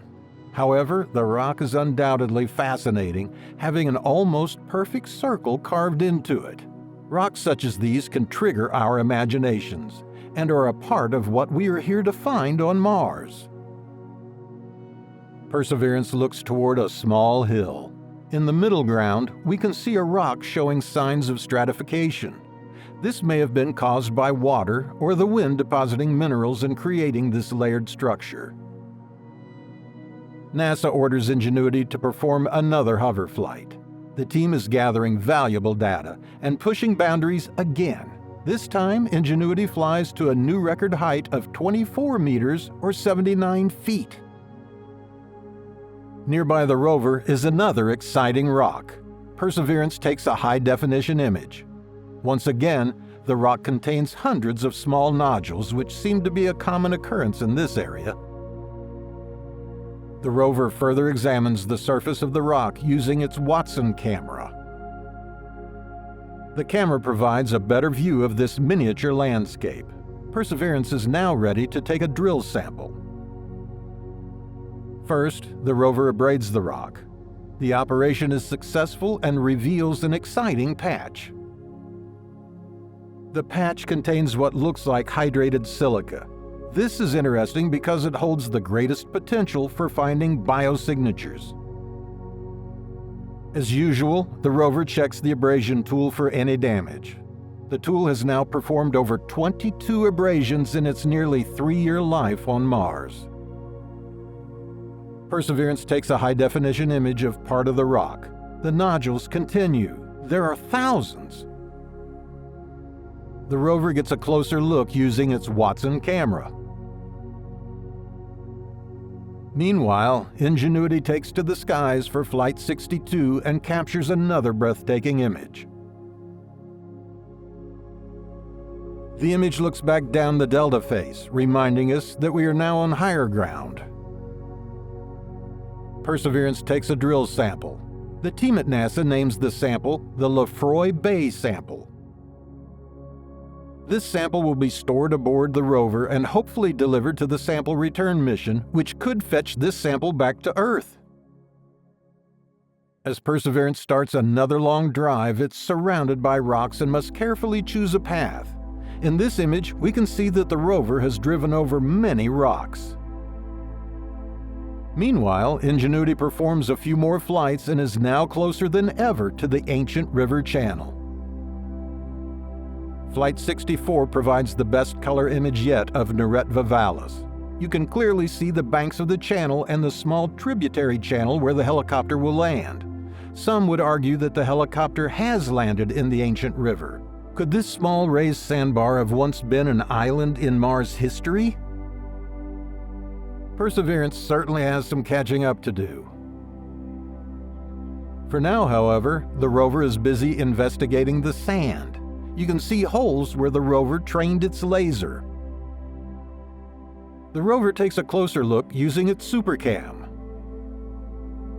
Perseverance also spends a few days looking at the sky. Mars has thin clouds similar to cirrus clouds here on Earth, but they're made of ice and not water. The cold and thin atmosphere means that there's very little water vapor, so if all the water in the atmosphere were gathered, it would be thinner than a human hair. A solar conjunction is fast approaching. Mars will be behind the Sun, and contact with Earth will be lost. Perseverance is looking for a good parking spot. Ingenuity performs a quick up and down flight before the conjunction and takes a color image. The image shows the dunes in the Neretva Vallis tributary channel. This area would be perilous for Perseverance. As the conjunction begins, Perseverance stops all driving. The team at NASA doesn't want to risk any signals being scrambled by the Sun and Perseverance misinterpreting a message. The rover takes a detailed panorama while stationary. The team at NASA will receive this picture once the conjunction is finished. In the next episode, disaster strikes the Ingenuity helicopter as part of its rotor is ripped off. We will explore what happened and why. Is our little helicopter friend grounded forever? Or does NASA have another plan?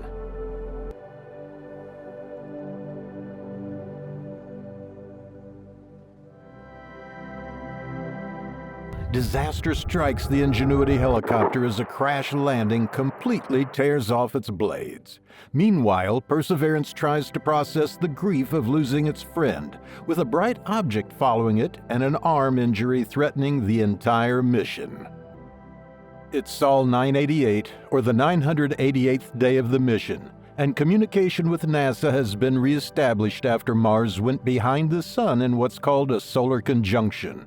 Perseverance has been imaging the ground, observing dust movement, and taking this short sequence of images during the conjunction. Ingenuity has been doing the same thing. Back on Earth, groundbreaking research led by UCLA and the University of Oslo confirms through radar imaging that the Jezero crater is an ancient Martian lake, a discovery that significantly advances our understanding of ancient Mars. Between May and December of 2022, Perseverance drove from the crater floor toward the delta. During this time, the rover performed radar scans which have been analyzed and indicate distinct sediment deposition and erosion periods. This AI-interpolated video, created partly by UCLA, shows some of these drives. Perseverance looks around from its conjunction parking spot. NASA plans to eventually send the rover out of the crater to explore parts of Mars that no rover has ever seen. But first, Perseverance will get closer to the ancient river channel, which we can see has carved its way through the crater rim. Meanwhile, Ingenuity takes off for flight number 67 and captures two stunning images. This image shows the floor of the ancient river channel with the banks of the river clearly visible. Flight 67 takes Ingenuity squarely into the Neretva Vallis River channel. Meanwhile, Perseverance is traversed back to a region known as Narulu Bay, close to the channel. The rover cannot enter the channel directly as the deep sand dunes pose a hazard. However, the view from here is excellent. The terrain here is hilly and has a nice mixture of dunes and rocks. There's a mixture of older bedrock and more recent smaller stones, which could have been transported here by water in the past. Perseverance spots some exciting rocks in the distance sitting atop a small ridge. The rover uses its supercam to get a better look. Some of these look like the flow of running water could have carved them, and due to their location on the bank of an ancient river, it does make sense. Maybe one day we will see fossilized remains in one of these supercam images. After celebrating 1,000 sols on Mars, the NASA team is pushing Ingenuity's limits. Ingenuity is ordered to fly at a record speed of 10 meters per second, or just over 22 miles per hour. The flight lasts around 2 minutes and goes down the channel and back again. Interestingly, NASA engineers deliberately program a nudge into the flight to see how the helicopter reacts when destabilized at a high speed. Ingenuity passes the test and takes lots of color images. This image in particular is incredible. We are looking upstream at the Neretva Vallis River channel. The banks of the river are clearly visible and the crater rim can be seen on the left in the background. Meanwhile, Perseverance uses its gaseous dust removal tool on a nearby rock. After blowing away the dust, a purple-colored coating is revealed just beneath the surface. This has been seen before and we're still determining what it is, but it only occurs on the surface of rocks, not within them. What looks like olivine crystals are also present. We've found a lot of these in this area. On Sol 1007, Ingenuity takes off for Flight 69. It's a replica of the previous flight, with another artificial nudge from NASA. Although destabilized, the helicopter passes the test and lands in the exact same spot it took off from, reaching its record speed. The color images are almost identical to the previous ones, giving us a good look at the surface of Neretva Vallis and another great shot looking upriver. After landing, Ingenuity takes an image of the ground. You can see the foothole where the helicopter was positioned previously. This shows just how well the landing software is holding up, allowing the helicopter to land very precisely. Meanwhile, Perseverance is exploring the carbonate-rich terrain. At first, this rock looks like a series of steps, but on closer inspection, however, it's just another fractured piece of bedrock. The rover gets a closer look. Once again, the rock is very knobbly. This is common in this area. Ingenuity takes off again for flight number 70, an easygoing flight to reposition the helicopter further upriver with a maximum speed of 3 meters per second. Ingenuity takes another stunning color image, looking directly up the Neretva Vallis River channel. Meanwhile, Perseverance comes across something incredible. It's a piece of multi-layer debris from the sky crane explosion. We've covered this in other episodes, but there's something very unique about this particular piece. This is likely the same piece of debris we've spotted twice, and it appears to be following the rover. The size and shape of this piece seem to be very similar. This map shows the locations where we have found this piece of debris. The debris is moving northwest, indicating the wind is moving in this direction. Perseverance uses its gaseous dust removal tool on a nearby rock. The rover uses its Watson camera to get a better look. We can see the strange purple coating present again. However, there's a problem. Another one of Perseverance's cameras isn't working correctly. The Sherlock camera, which is similar to Watson, has its dust cover stuck. Sherlock also contains the rover's laser, which disables its ability to zap rocks unless the team at NASA can open that dust cover. While the engineers look into the problem, Ingenuity takes off for Flight 71. NASA has ordered the helicopter to fly further upriver. However, Ingenuity loses contact with Perseverance upon takeoff. The helicopter carries on and should fly without being connected to the rover.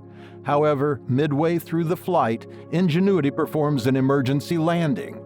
Because there was no contact with the rover, we can't see the flight images and therefore don't know what happened. Could this be related to the NASA team pushing the boundaries on previous flights? After re-establishing contact with Perseverance, Ingenuity sends back some images of it safely on the ground. In this image, you can see the large imprint in the sand left by Ingenuity's foot and a spray of dust, consistent with a hard landing. The team at NASA isn't sure why the emergency landing occurred, but they schedule another up and down flight to check the helicopter's systems. Meanwhile, Perseverance is analyzing its Sherlock malfunction. In this image, we can see the dust cover in its closed position. Also, the high level of dust accumulation around the instrument should be noted. Could this be the cause of the malfunction? While NASA investigates, Perseverance wakes up early to record the passing of the Sun. This is what one day on Mars looks like. We interpolated a portion of the sky using these 13 images to create a smoother video of how the light changes over a Martian sol. The rover takes more images of the protective dust cap. There isn't any apparent damage or major dust accumulation on the outside.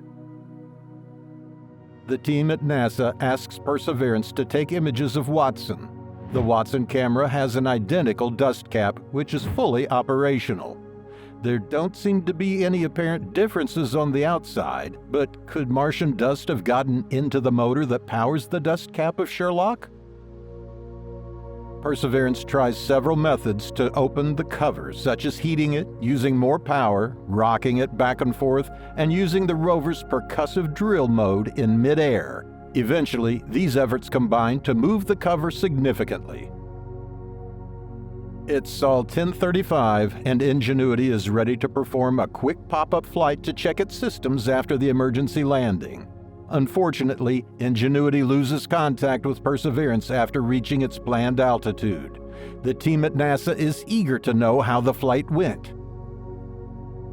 2 sols later, communication with the helicopter is partly re-established, and NASA orders Ingenuity to take some images of its current location.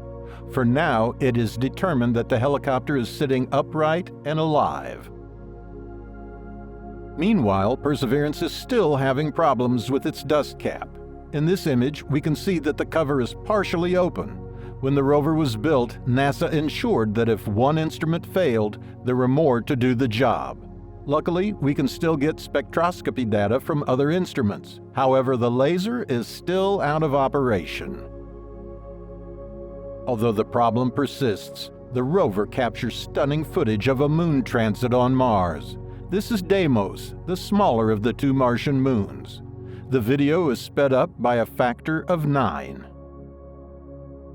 Perseverance looks toward the crater rim and spots a lighter patch of rock in the distance. The team at NASA estimates that these lighter layers could be up to 4 billion years old. No rover has ever studied Martian rock this old. The plan for Perseverance is to eventually drive up the crater wall and study these rocks up close. But first, the rover must explore Neretva Vallis and check that Ingenuity is in good health. NASA eagerly awaits more news from the helicopter, and on Sol 1040, their worst fears are confirmed. This image shows the shadow of a broken blade.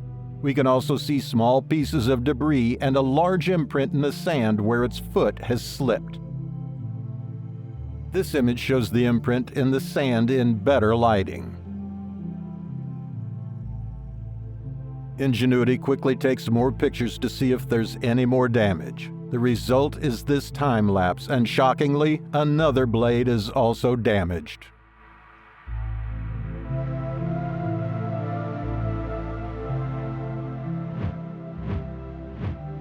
NASA is worried about the little helicopter and asks to see if Ingenuity can move its rotor at all. 3 wiggle tests are conducted, and the results are shocking. The helicopter has barely survived the crash and is severely paralyzed. Perseverance begins to worry and moves to get a visual on the helicopter. Perseverance uses SuperCam to get a better view. We can see the debris from the broken blade lying next to Ingenuity. NASA orders Ingenuity to carefully perform a full rotation in a final attempt to gather information. During this spin test, we confirm that a blade is completely missing. So, what happened to Ingenuity? This flight was supposed to be a simple vertical flight to check all its systems. NASA now knows some of what happened. Ingenuity performed well on takeoff and reached the target altitude. However, on its descent, Ingenuity drifted off course, and communication with Perseverance dropped out at a height of 3 feet. NASA isn't sure whether this communication dropout caused the helicopter to lose its balance, or whether the loss of balance caused the communication blackout. Ingenuity knew it was off course and tried to rectify this, pitching itself to get back on course. At this point, the blades made contact with the dune on which it now rests. Ingenuity's blades move very fast, and any contact with anything will shred them. At some point, the impact ripped one off completely. It's an unfortunate turn of events. Ingenuity simply wanted to return to where it should have been and died trying. In this image from Perseverance's SuperCam, we can see the blade that was torn off and another set of foot imprints in the sand. This suggests that Ingenuity landed on just 2 feet while its blades impacted the ground. The Ingenuity helicopter's primary mission on Mars has concluded after 72 flights and 17 kilometers. Ingenuity will go down in history as the first craft to perform controlled and powered flight on another planet. Its final resting place has been named Valinor Hills. The NASA team members responsible for Ingenuity put together this short segment. Ingenuity really opened the door for aerial exploration on Mars. It's just been this plucky little helicopter that just defied everybody's expectations. I'm incredibly proud and grateful for all that Ingenuity has been able to give us. What would you say to Ingenuity directly one last time? You're gonna make me cry, you know. What would I say to Ingenuity? It's really hard to say goodbye to you. I would say thank you. Ingenuity, thank you for bringing us all together. Thank you for leading the charge in our adventure on Mars, and we will never forget you. Rest well. Thank you, Ingenuity. Thank you, Ingenuity. Thanks, Ingenuity. Thanks, Ingenuity.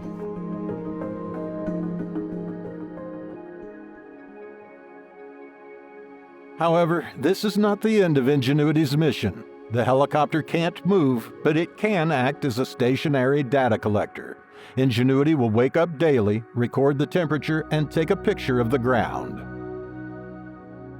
We won't receive this data in the usual way. Perseverance will eventually have to drive away to continue with its mission. Since Ingenuity talks to Earth via the rover, we must go to Mars and physically retrieve the helicopter's hard drive. When we do, the team at NASA estimates that the hard drive could contain over 20 years of daily temperature measurements and pictures. One final gift from Ingenuity to all of humanity. Perseverance will now travel alone. The disabling of Ingenuity emphasizes the issues of the rover's stuck dust cover even more. Perseverance rigorously shakes its arm, trying to fix the issue. NASA also orders the rover to rotate its arm to see if it can fix the problem. In this sequence, we can see that the cap has moved slightly, so the movement seems to be working. On Sol 1056, Perseverance stops to watch a Martian eclipse. It's a moment to pause and reflect on the journey so far, the loss of our great scout Ingenuity, and what the future may hold for this mission. This is Phobos, the larger of the two Martian moons.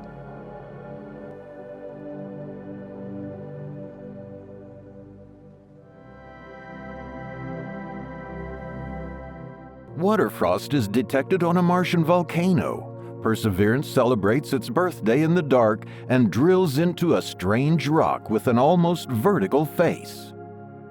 Water frost has been discovered on the summit of Olympus Mons, the largest mountain in the solar system. It's 3 times the height of Mount Everest and roughly the size of Arizona.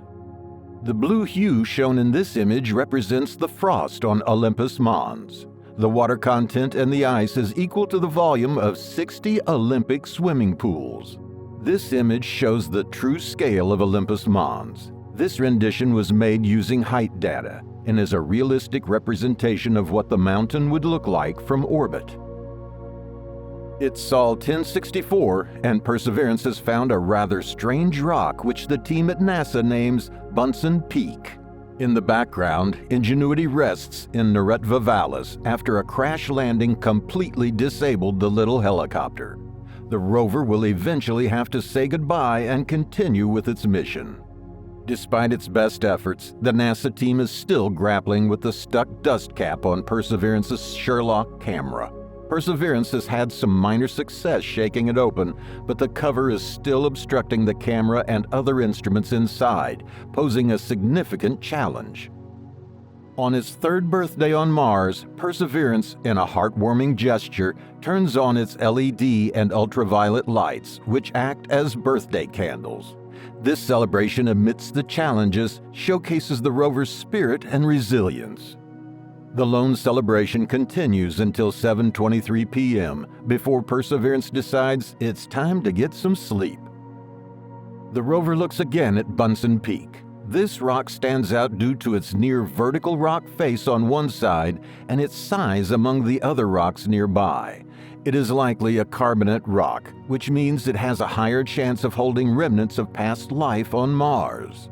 Before getting to work, Perseverance takes a look at its surroundings. This stunning panorama captured by Perseverance is made up of 67 images. It shows the true scale of parts of the crater rim, and you can see the width of the river channel where Ingenuity rests. Remember, Ingenuity has a wingspan of 4 feet or 1.2 meters, so it's not a small drone. While it looks nice and clear here, the team on Earth detects that a huge dust storm is approaching the rover. Perseverance is ordered to take pictures of the same location over the next few sols to create a video sequence. Stay tuned to see the result. It's Sol 1069, and Perseverance is still suffering from its stuck dust cover. NASA has formed a plan to rectify the issue. They plan to use the rover's drill in mid-air for extended periods of time. The vibrations created when the drill is in use should hopefully unjam the cover.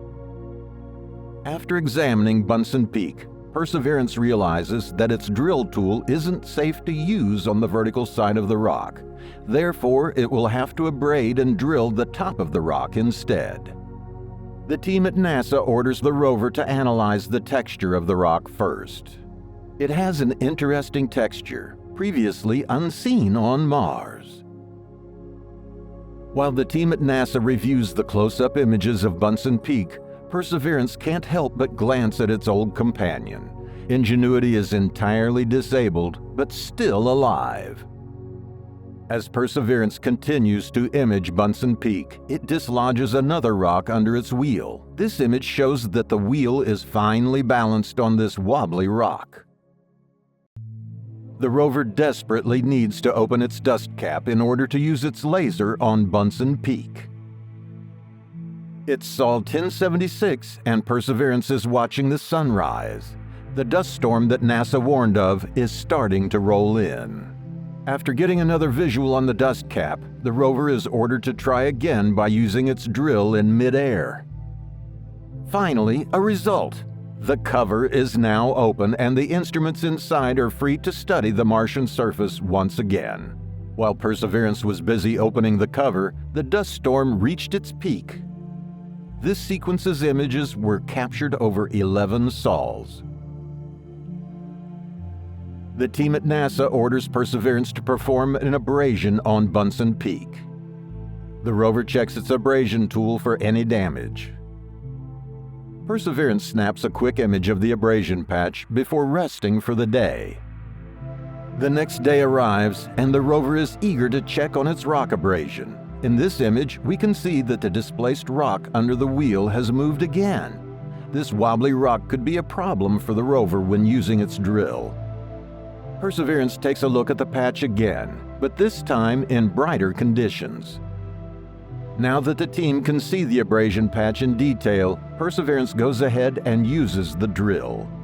The rover's drilling is a great success. A close-up picture of the sample shows that 2 different materials make up the rock. The drilling has created a large amount of dust. After a deep analysis, the sample appears to be composed of about 75% carbonate grains cemented together with almost pure silica. This rock was awash in water for an extended period in the distant past, perhaps as part of an ancient Martian beach. Perseverance checks its drill bit after the sample is contained to check for any possible damage. This is the rover's 21st successful rock core, and the drill is holding up well. After finishing its work on Bunsen Peak, the rover continues to edge toward the river channel. Orbital images help set routes for Perseverance, yet they often conceal the dangers of certain rocks as some are too small to see on orbital images. Take a look at the size of the hills behind Perseverance. From orbit, they don't look as perilous. The rover is now traveling further down the edge of the river channel. The terrain is very rough in this area. However, it's much safer than traversing through the death ripples of Neretva Vallis. These sand ripples are highly dangerous for the rover to traverse because they are very soft and differ significantly in size. If Perseverance decided to travel through these, it would inevitably get trapped and reach a demise similar to that of the Spirit rover. Happy with its progress so far, our determined traveler snaps a picture of its tracks. Perseverance takes a quick look towards its faithful scout Ingenuity. This might be the last time they see each other. Perseverance is ordered to take a panorama so the team can analyze its surroundings and choose the safest path for the rover. Many rocks surrounding Perseverance are unique. Look at this nearby rock. It seems to resemble a face.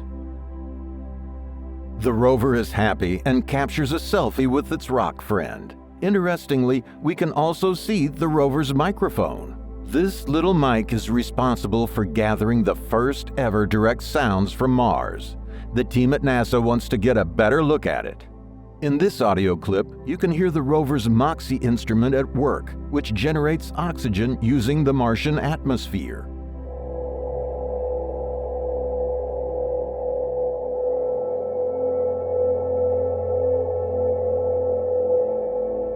Perseverance has 2 microphones on board, one on its head and another on its body. The one on its body was damaged during the landing. It's Sol 1122, and the NASA team spots a sedimentary rock similar to the ones Curiosity encountered on the other side of the planet. Curiosity is also in an ancient lake. These rocks could have been formed in ancient water. Speaking of ancient water, Perseverance once again looks towards the ancient river channel.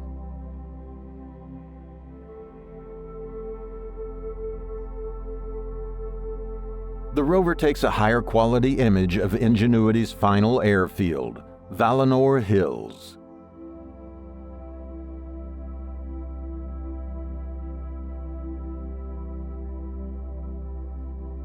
The team at NASA asks the rover for some pictures of its body to see the level of dust accumulation.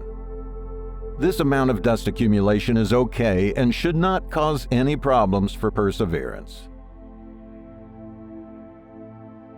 The rover looks towards the gap in the crater rim where the river once flowed. Perseverance is tired of hitting sharp rocks and takes it slower to perform safer drives. This is the most difficult terrain the rover has encountered throughout its journey on Mars. The orbital images conceal this terrain. Take a look at the orbital view where Ingenuity performed its first flight. Perseverance took a selfie here back on Sol 46, and the terrain is relatively flat and safe. This orbital image of Perseverance's current position looks pretty similar. However, the ground view is very different.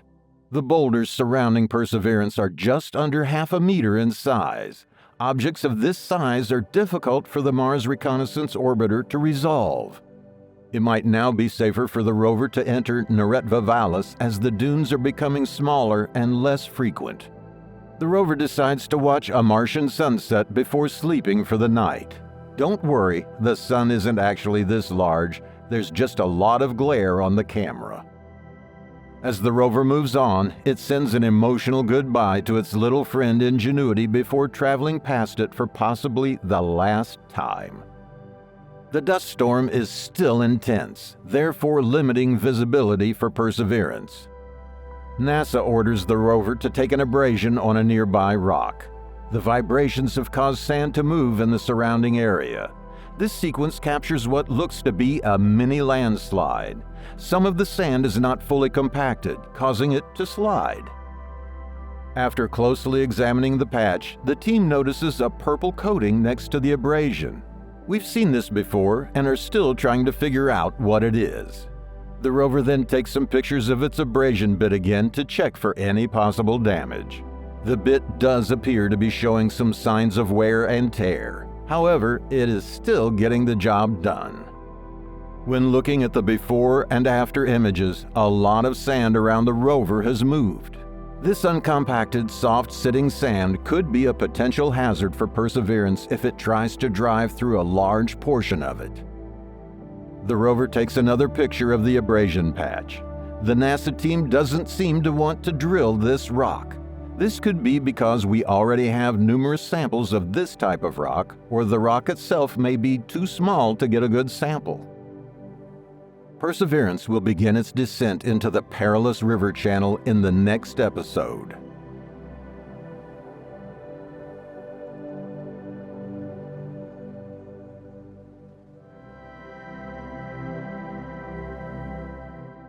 Perseverance sees a strange rock spire while Mars is blasted with intense radiation.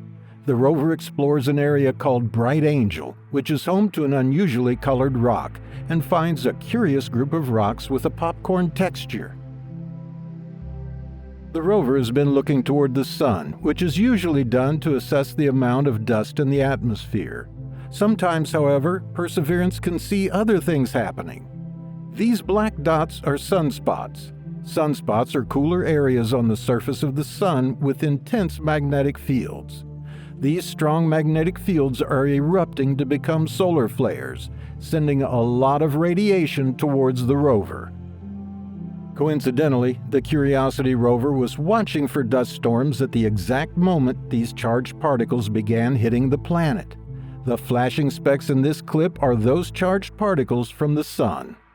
Curiosity's radiation detector measured a sharp increase in radiation at this time, the biggest surge the mission has seen since landing in 2012. If astronauts had been standing next to Curiosity at the time, they would have received a radiation dose equivalent to 30 chest X-rays. While not deadly, this is something we must consider if humans are to set foot on Mars. It's Sol 1154, and after taking some images of its previous abrasion patch, the NASA team orders Perseverance to begin descending into the ancient river channel. Perseverance looks downriver. The deep sand dunes you can see here would have caused the rover a lot of trouble if it had tried to cross them earlier in the mission. Perseverance finds itself at a standstill at the edge of the channel, blocked by dunes. The rover must now navigate a path through these obstacles. Perseverance currently rests at Overlook Mountain, a high point on the edge of the channel. NASA team members examine the orbital images to help find a safe route. The team would also like the rover to study Mount Washburn, which may have been a small island on the ancient river. This image captures the rover's elevated position at Overlook Mountain, with its tracks visible in the Martian soil. Perseverance glances up the river channel from its vantage point, happy to see less frequent and shallower dunes. The descent begins. The rover observes a sunset against the imposing riverbank as the day progresses. As the sun rises again, Perseverance continues its cautious journey through the hazardous channel. The rover carefully avoids large dunes like this one, which could potentially lead to it getting stuck. Here you can see the depth of some of these dunes. Perseverance has to be highly cautious. As the rover passes alongside these perilous dunes, it's ordered to take images of the riverbed rocks. They have an interesting texture, although very similar to what we've seen in the surrounding area. There are lots of small nodules which signal the presence of water in the past. The rover takes 2 SuperCam images for the team to analyze. Perseverance again looks back toward the riverbank. The bank is made up of many rocks. It's possible that many of these were transported here by water. The rover carefully charts a course to Mount Washburn. Upon arrival, the NASA team notices that Perseverance has picked up another hitchhiker. A rock is stuck in the rover's wheel, and it has gained the rather fitting nickname Dwayne. The rock poses no danger and should eventually fall out on its own. At Mount Washburn, the NASA team sees something very odd. One rock stands out among the others. The light-toned rock with the dark speckles is nicknamed Atoko Point. Perseverance is eager to drive up to the rock and examine it. The rover quickly looks back at some dangerous dunes that it has avoided during the descent. It also examines the tracks left behind as it drove over some of the shallower, less dangerous dunes. As the rover moves closer to Atoko Point, it becomes clear that many boulders obstruct any close-up scientific research. Looking back at the tracks, we can see the terrain has been relatively free of boulders up until now. What's interesting here is that the boulders appear to have been collected by Mount Washburn as ancient water transported them downstream. The boulders are rounded in nature, consistent with rocks transported by water. This is compelling evidence of the strength of Neretva Vallis's flow. Perseverance has taken so many images in this area that they can be combined into a full 360-degree panoramic view. First, we can see the rover's tracks and the riverbank from which we descended. Now you're looking at some dangerous dunes we avoided along the way. Mount Washburn is now coming into view. It is a high point of the riverbed that may have been an ancient island. A white rock named Atoko Point stands out here. Behind Mount Washburn is the opposite riverbank. Remember, Neretva Vallis is around a quarter mile or 400 meters wide. Just under the northern riverbank is a layer of light-toned rocks, which the NASA team has named Bright Angel. After studying Atoko Point, the plan is to head here and investigate. As we now come full circle, we look upstream with the crater rim in the distance at either side of the channel. Perseverance takes a closer look at the bright rock. The NASA team orders the rover to use its SuperCam. Due to the number of boulders in this area and their relative size, it's better to study this rock from a distance. Analysis by the rover's SuperCam instrument suggests that Atoko Point is composed of pyroxene, similar to other boulders in Jezero Crater. However, its mineral grains, crystal structure, and chemical composition differ from those of any other rocks the rover has previously encountered. Some scientists believe the minerals at Atoko Point formed in a subsurface magma body, now exposed on the crater rim. In contrast, others speculate the boulder may have originated far beyond Jezero's walls and was transported here by ancient Martian waters. This will become clearer as we study the type of rocks found on the crater rim. This is one of the many strange rocks found at Mount Washburn. The rock in this image appears to be glistening in the Martian sun.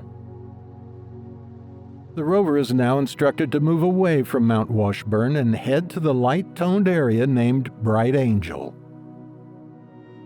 As the rover arrives at the start of the Bright Angel area, it captures a mosaic.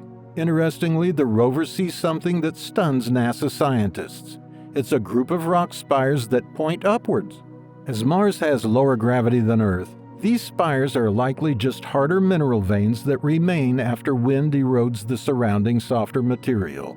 Some people have suggested that this could be petrified sand caused by a lightning strike, but lightning on Mars is rare and weak due to the thin atmosphere. We've seen all sorts of strange shapes on Mars before. Take a look at this image from the Curiosity rover in 2015. It contains a rock that looks like a spoon. The low gravity and thin atmosphere on Mars means the wind can carve out shapes that we typically wouldn't see here on Earth. Other sharp and flaky-looking rocks are also present. This detailed mosaic shows many of the rocks on the ground beneath Perseverance. The entire area is filled with these sharp and thin rocks. The rover moves on, looking upstream once again. On the right, more of the Bright Angel Formation is visible. The NASA team believes these light-toned rocky outcrops may represent either ancient sediment that filled the channel or possibly much older rock that was subsequently exposed by river erosion. Also present in the area are what can only be described as pebbles, small rounded rocks probably formed by the ancient river. Perseverance takes a closer look using its SuperCam instrument. The rover arrives at the main portion of the light-toned material, or Bright Angel, and captures many images to form a mosaic. The rocks here are bizarre. They have a bumpy texture which NASA has likened to popcorn. The small bumps are commonly referred to as nodules, and are usually formed by flowing water. These rocks also contain an abundance of veins, which have created some interesting shapes. Take a look at this flat-faced rock. This is likely due to a mineral vein running through the rock, where the softer material has completely eroded, leaving the strikingly flat surface of the harder vein material. The darker colored rocks are also strange, some of them having a Swiss cheese appearance. This one in particular also has some flat faces. We're still determining whether these darker rocks are older or younger than the lighter toned material, but knowing this will give us an indication of when exactly water was present. The rover and the team at NASA are incredibly excited about this area. It's a shame the Ingenuity helicopter couldn't be here to help us explore. NASA orders the rover to find a suitable location to take a sample. Perseverance gets right to work and successfully abrades the surface. The rock is so weakly solidified and brittle that chunks broke away during the abrasion.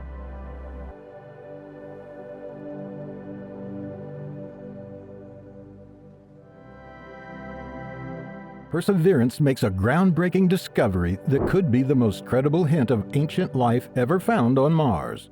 The rover encounters fresh track marks on rocks that weren't left by its own wheels. raising intriguing questions about their origin. Additionally, Perseverance examines a strange rock with a mysterious white lesion. Perseverance has reached the captivating region known as Bright Angel, where an ancient river once flowed billions of years ago. In this panorama, you can see the diverse geology of the riverbed. Large dunes of sand have collected in the middle of the channel, probably a result of the wind over centuries. Between these dunes are the light-colored bedrocks, seen initially from space, the reason the rover was sent here. The team at NASA is investigating an abrasion patch the rover recently made into this light-colored rock. The rock is very brittle. You can see the chunks that broke away during the abrasion. For this reason, the team decides it would be too risky to use the drill here. The rover had many problems with brittle rocks earlier in the mission. Perseverance instead uses its laser to analyze the materials making up the rock. In this image, you can see the tiny dots where the laser was trained. The rover takes a high-quality mosaic of the flaky, brittle rocks that make up the Bright Angel area. The intricate details of these rocks are now coming into focus. This rock has what appears to be circular markings. Perseverance takes a look toward the crater rim, which it plans to ascend very soon. The towering edges of the crater offer both a challenge and an opportunity for new discoveries. If the rocks up there show no signs of water, then this adds more evidence that an ancient river existed down here. The rover also gazes downstream. The terrain is rugged yet fascinating, filled with geological clues.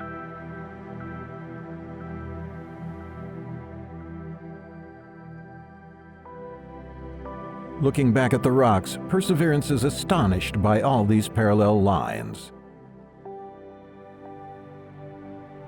These lines may hold secrets about the planet's geological processes. A high-quality mosaic reveals the complexity of these parallel features. Scientists are eager to understand how these formations came to be. Perseverance turns its attention to an exciting rock nicknamed Shayava Falls. Using its Watson camera, the rover captures close-up images of this rock, which stands out due to its unique patterns. Just underneath the rover, you can see a rock that has been moved, probably because one of the wheels drove over it on the approach. In this sequence, the rover adjusts its camera to find the optimal distance for focusing on the parallel lines. The images reveal intricate details of the rock's surface. Upon closer inspection, it becomes clear that these are likely mineral veins. This rock isn't just any ordinary Martian stone. It features a pattern of markings that has scientists buzzing with excitement. The rock is crisscrossed with veins resembling beef veins on Earth, consisting of parallel mineral deposits. Olivine crystals, a greenish mineral that forms from magma, are also visible, hinting at a volcanic past. But what captures attention are the small, irregularly shaped light patches with dark rims scattered across the rock's reddish surface. Could these be signs of ancient life? These patches, dubbed leopard spots, are about 1 millimeter in size and resemble similar features found on Earth. On our planet, such spots can form through chemical reactions involving hematite, a mineral that gives Mars its rusty color. Intriguingly, these reactions can provide energy sources for microbes. Perseverance waits until nightfall to capture detailed images using its own lights. The darkness allows the rover to enhance the visibility of the leopard spots, revealing their intricate structure. As the rover's lights illuminate the Martian night, the spots stand out even more prominently. Each spot is surrounded by a thin, dark ring, creating a pattern strikingly similar to leopard skin. If you like these videos, please support the channel by purchasing our newly created merchandise. It helps to keep this series going. Could these spots indicate chemical conditions that once supported microbial life billions of years ago? Scientists are considering this exciting possibility. The chemical reactions that form such spots on Earth involve hematite and can release energy that microbes could harness. If similar processes occurred on Mars, it raises the tantalizing prospect that microbial life might have once existed here. The white veins are made of calcium sulfate, similar to mineral veins formed by flowing water on Earth. Their presence alongside the leopard spots suggests a complex geological history involving water, volcanic, and now possibly biological activity. The team at NASA wants to get more context in the area. Now examining the rock adjacent to Shayava Falls, Perseverance uses its Watson camera to capture more detailed images. In the foreground, you can see the aftermath of the rover driving over a rock, breaking it into smaller pieces. The close-up images reveal possible olivine crystals within the rocks. Olivine is a mineral commonly found in volcanic rocks and has been observed throughout the upper delta in Jezero Crater. Perseverance is ordered to perform an abrasion. After the operation, the team checks the rover's abrasion bit for damage. There appears to be some distortion or dust accumulation on the tool's tip. It's hard to determine whether this is actual damage or just Martian dust. Here's an image of the abrasion bit from Sol 160 after the rover's first abrasion. Perseverance was a lot cleaner back then. Compared with an image from Sol 1179 just 20 sols ago, we noticed that the distortions have shifted, suggesting that it's likely dust rather than significant wear.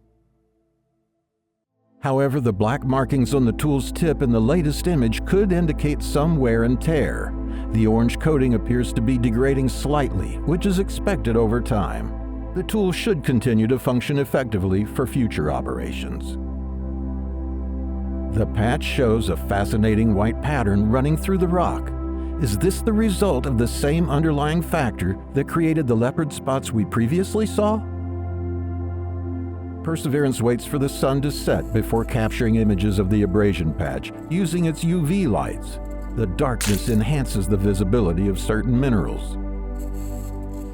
You can see a greenish hue on the patch, again signaling the presence of olivine minerals. A big question is how these volcanic minerals got here. Is there a volcano nearby, or were they transported by the ancient river? The combination of olivine crystals, calcium sulfate veins, and leopard spots in one location is unprecedented on Mars. On Earth, such a mixture of minerals can create chemical environments that support microbial life. The olivine could react with water to produce hydrogen, a potential energy source for microbes, while the calcium sulfate veins suggest past water flow. The rover takes a wider shot to show the context of the surrounding area. The leopard spots on Shayava Falls are visible, providing a point of comparison. Perseverance also examines the rocks it crushed earlier. Studying these broken pieces allows scientists to analyze the interior composition of Martian rocks, which can differ significantly from their weathered exteriors. The rover returns its focus to Shayava Falls. In this image, you can also spot a hitchhiker lodged in the rover's wheel, a rock affectionately nicknamed Dwayne. Intrigued by the leopard spots, NASA orders Perseverance to use the Watson camera again. The team is keen to gather as much data as possible from this fascinating rock. Are we looking at the fossilized footprints of ancient Martian microbes? While it's too soon to draw conclusions, the parallels with Earth are striking. Similar spots on Earth rocks are often associated with microbial activity, where microbes facilitate chemical reactions that leave behind distinctive mineral patterns. Also fascinating is the mess Perseverance has left behind by driving over and smashing the rocks. The team orders the rover to take a high-quality mosaic of the area. The broken rocks present an opportunity for study.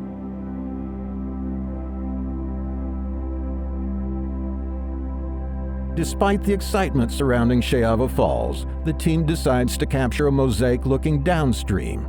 This provides valuable context for the area's geological features.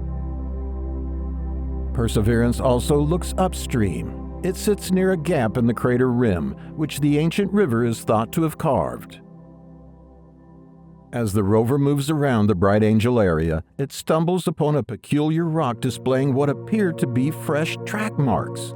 These white specks resemble scratches left by rover wheels. But Perseverance hasn't driven over this rock. This raises the question, could something else have traversed this area? Additionally, the rock's surface has a circular shape and a white lesion-like feature, adding to the mystery. The team at NASA is astonished and orders Perseverance to take more images. Just what is this whitish mound protruding from the rock? There's only one tool for this: Watson. The rover takes many images with Watson, which we combined into this short sequence. We're not sure what this mound is, but close up it does look natural in origin and not something extraordinary. The team now shifts its focus to the white specks. Using the Watson camera, Perseverance captures images of the white specks. These specks protrude from the rock, suggesting they're not scratches from the rover's wheels or signs of Martian life. Similar features have been observed before and are likely composed of silica, a mineral commonly associated with the presence of water. This rock stands out due to the abundance of these silica formations. After investigating the mysterious rock, Perseverance returns to Shayava Falls, the most compelling sight so far. The rover prepares to take a sample from the rock bearing the leopard spot patterns. The team carefully selects the exact spot for abrasion, aiming to maximize the scientific value of the patch and to not destroy any of the visible leopard spots. This sequence shows the abrasion, which is a success. In the next episode, Perseverance will attempt to drill and collect a core sample from Shayava Falls, bringing us closer to understanding the potential for ancient life on Mars.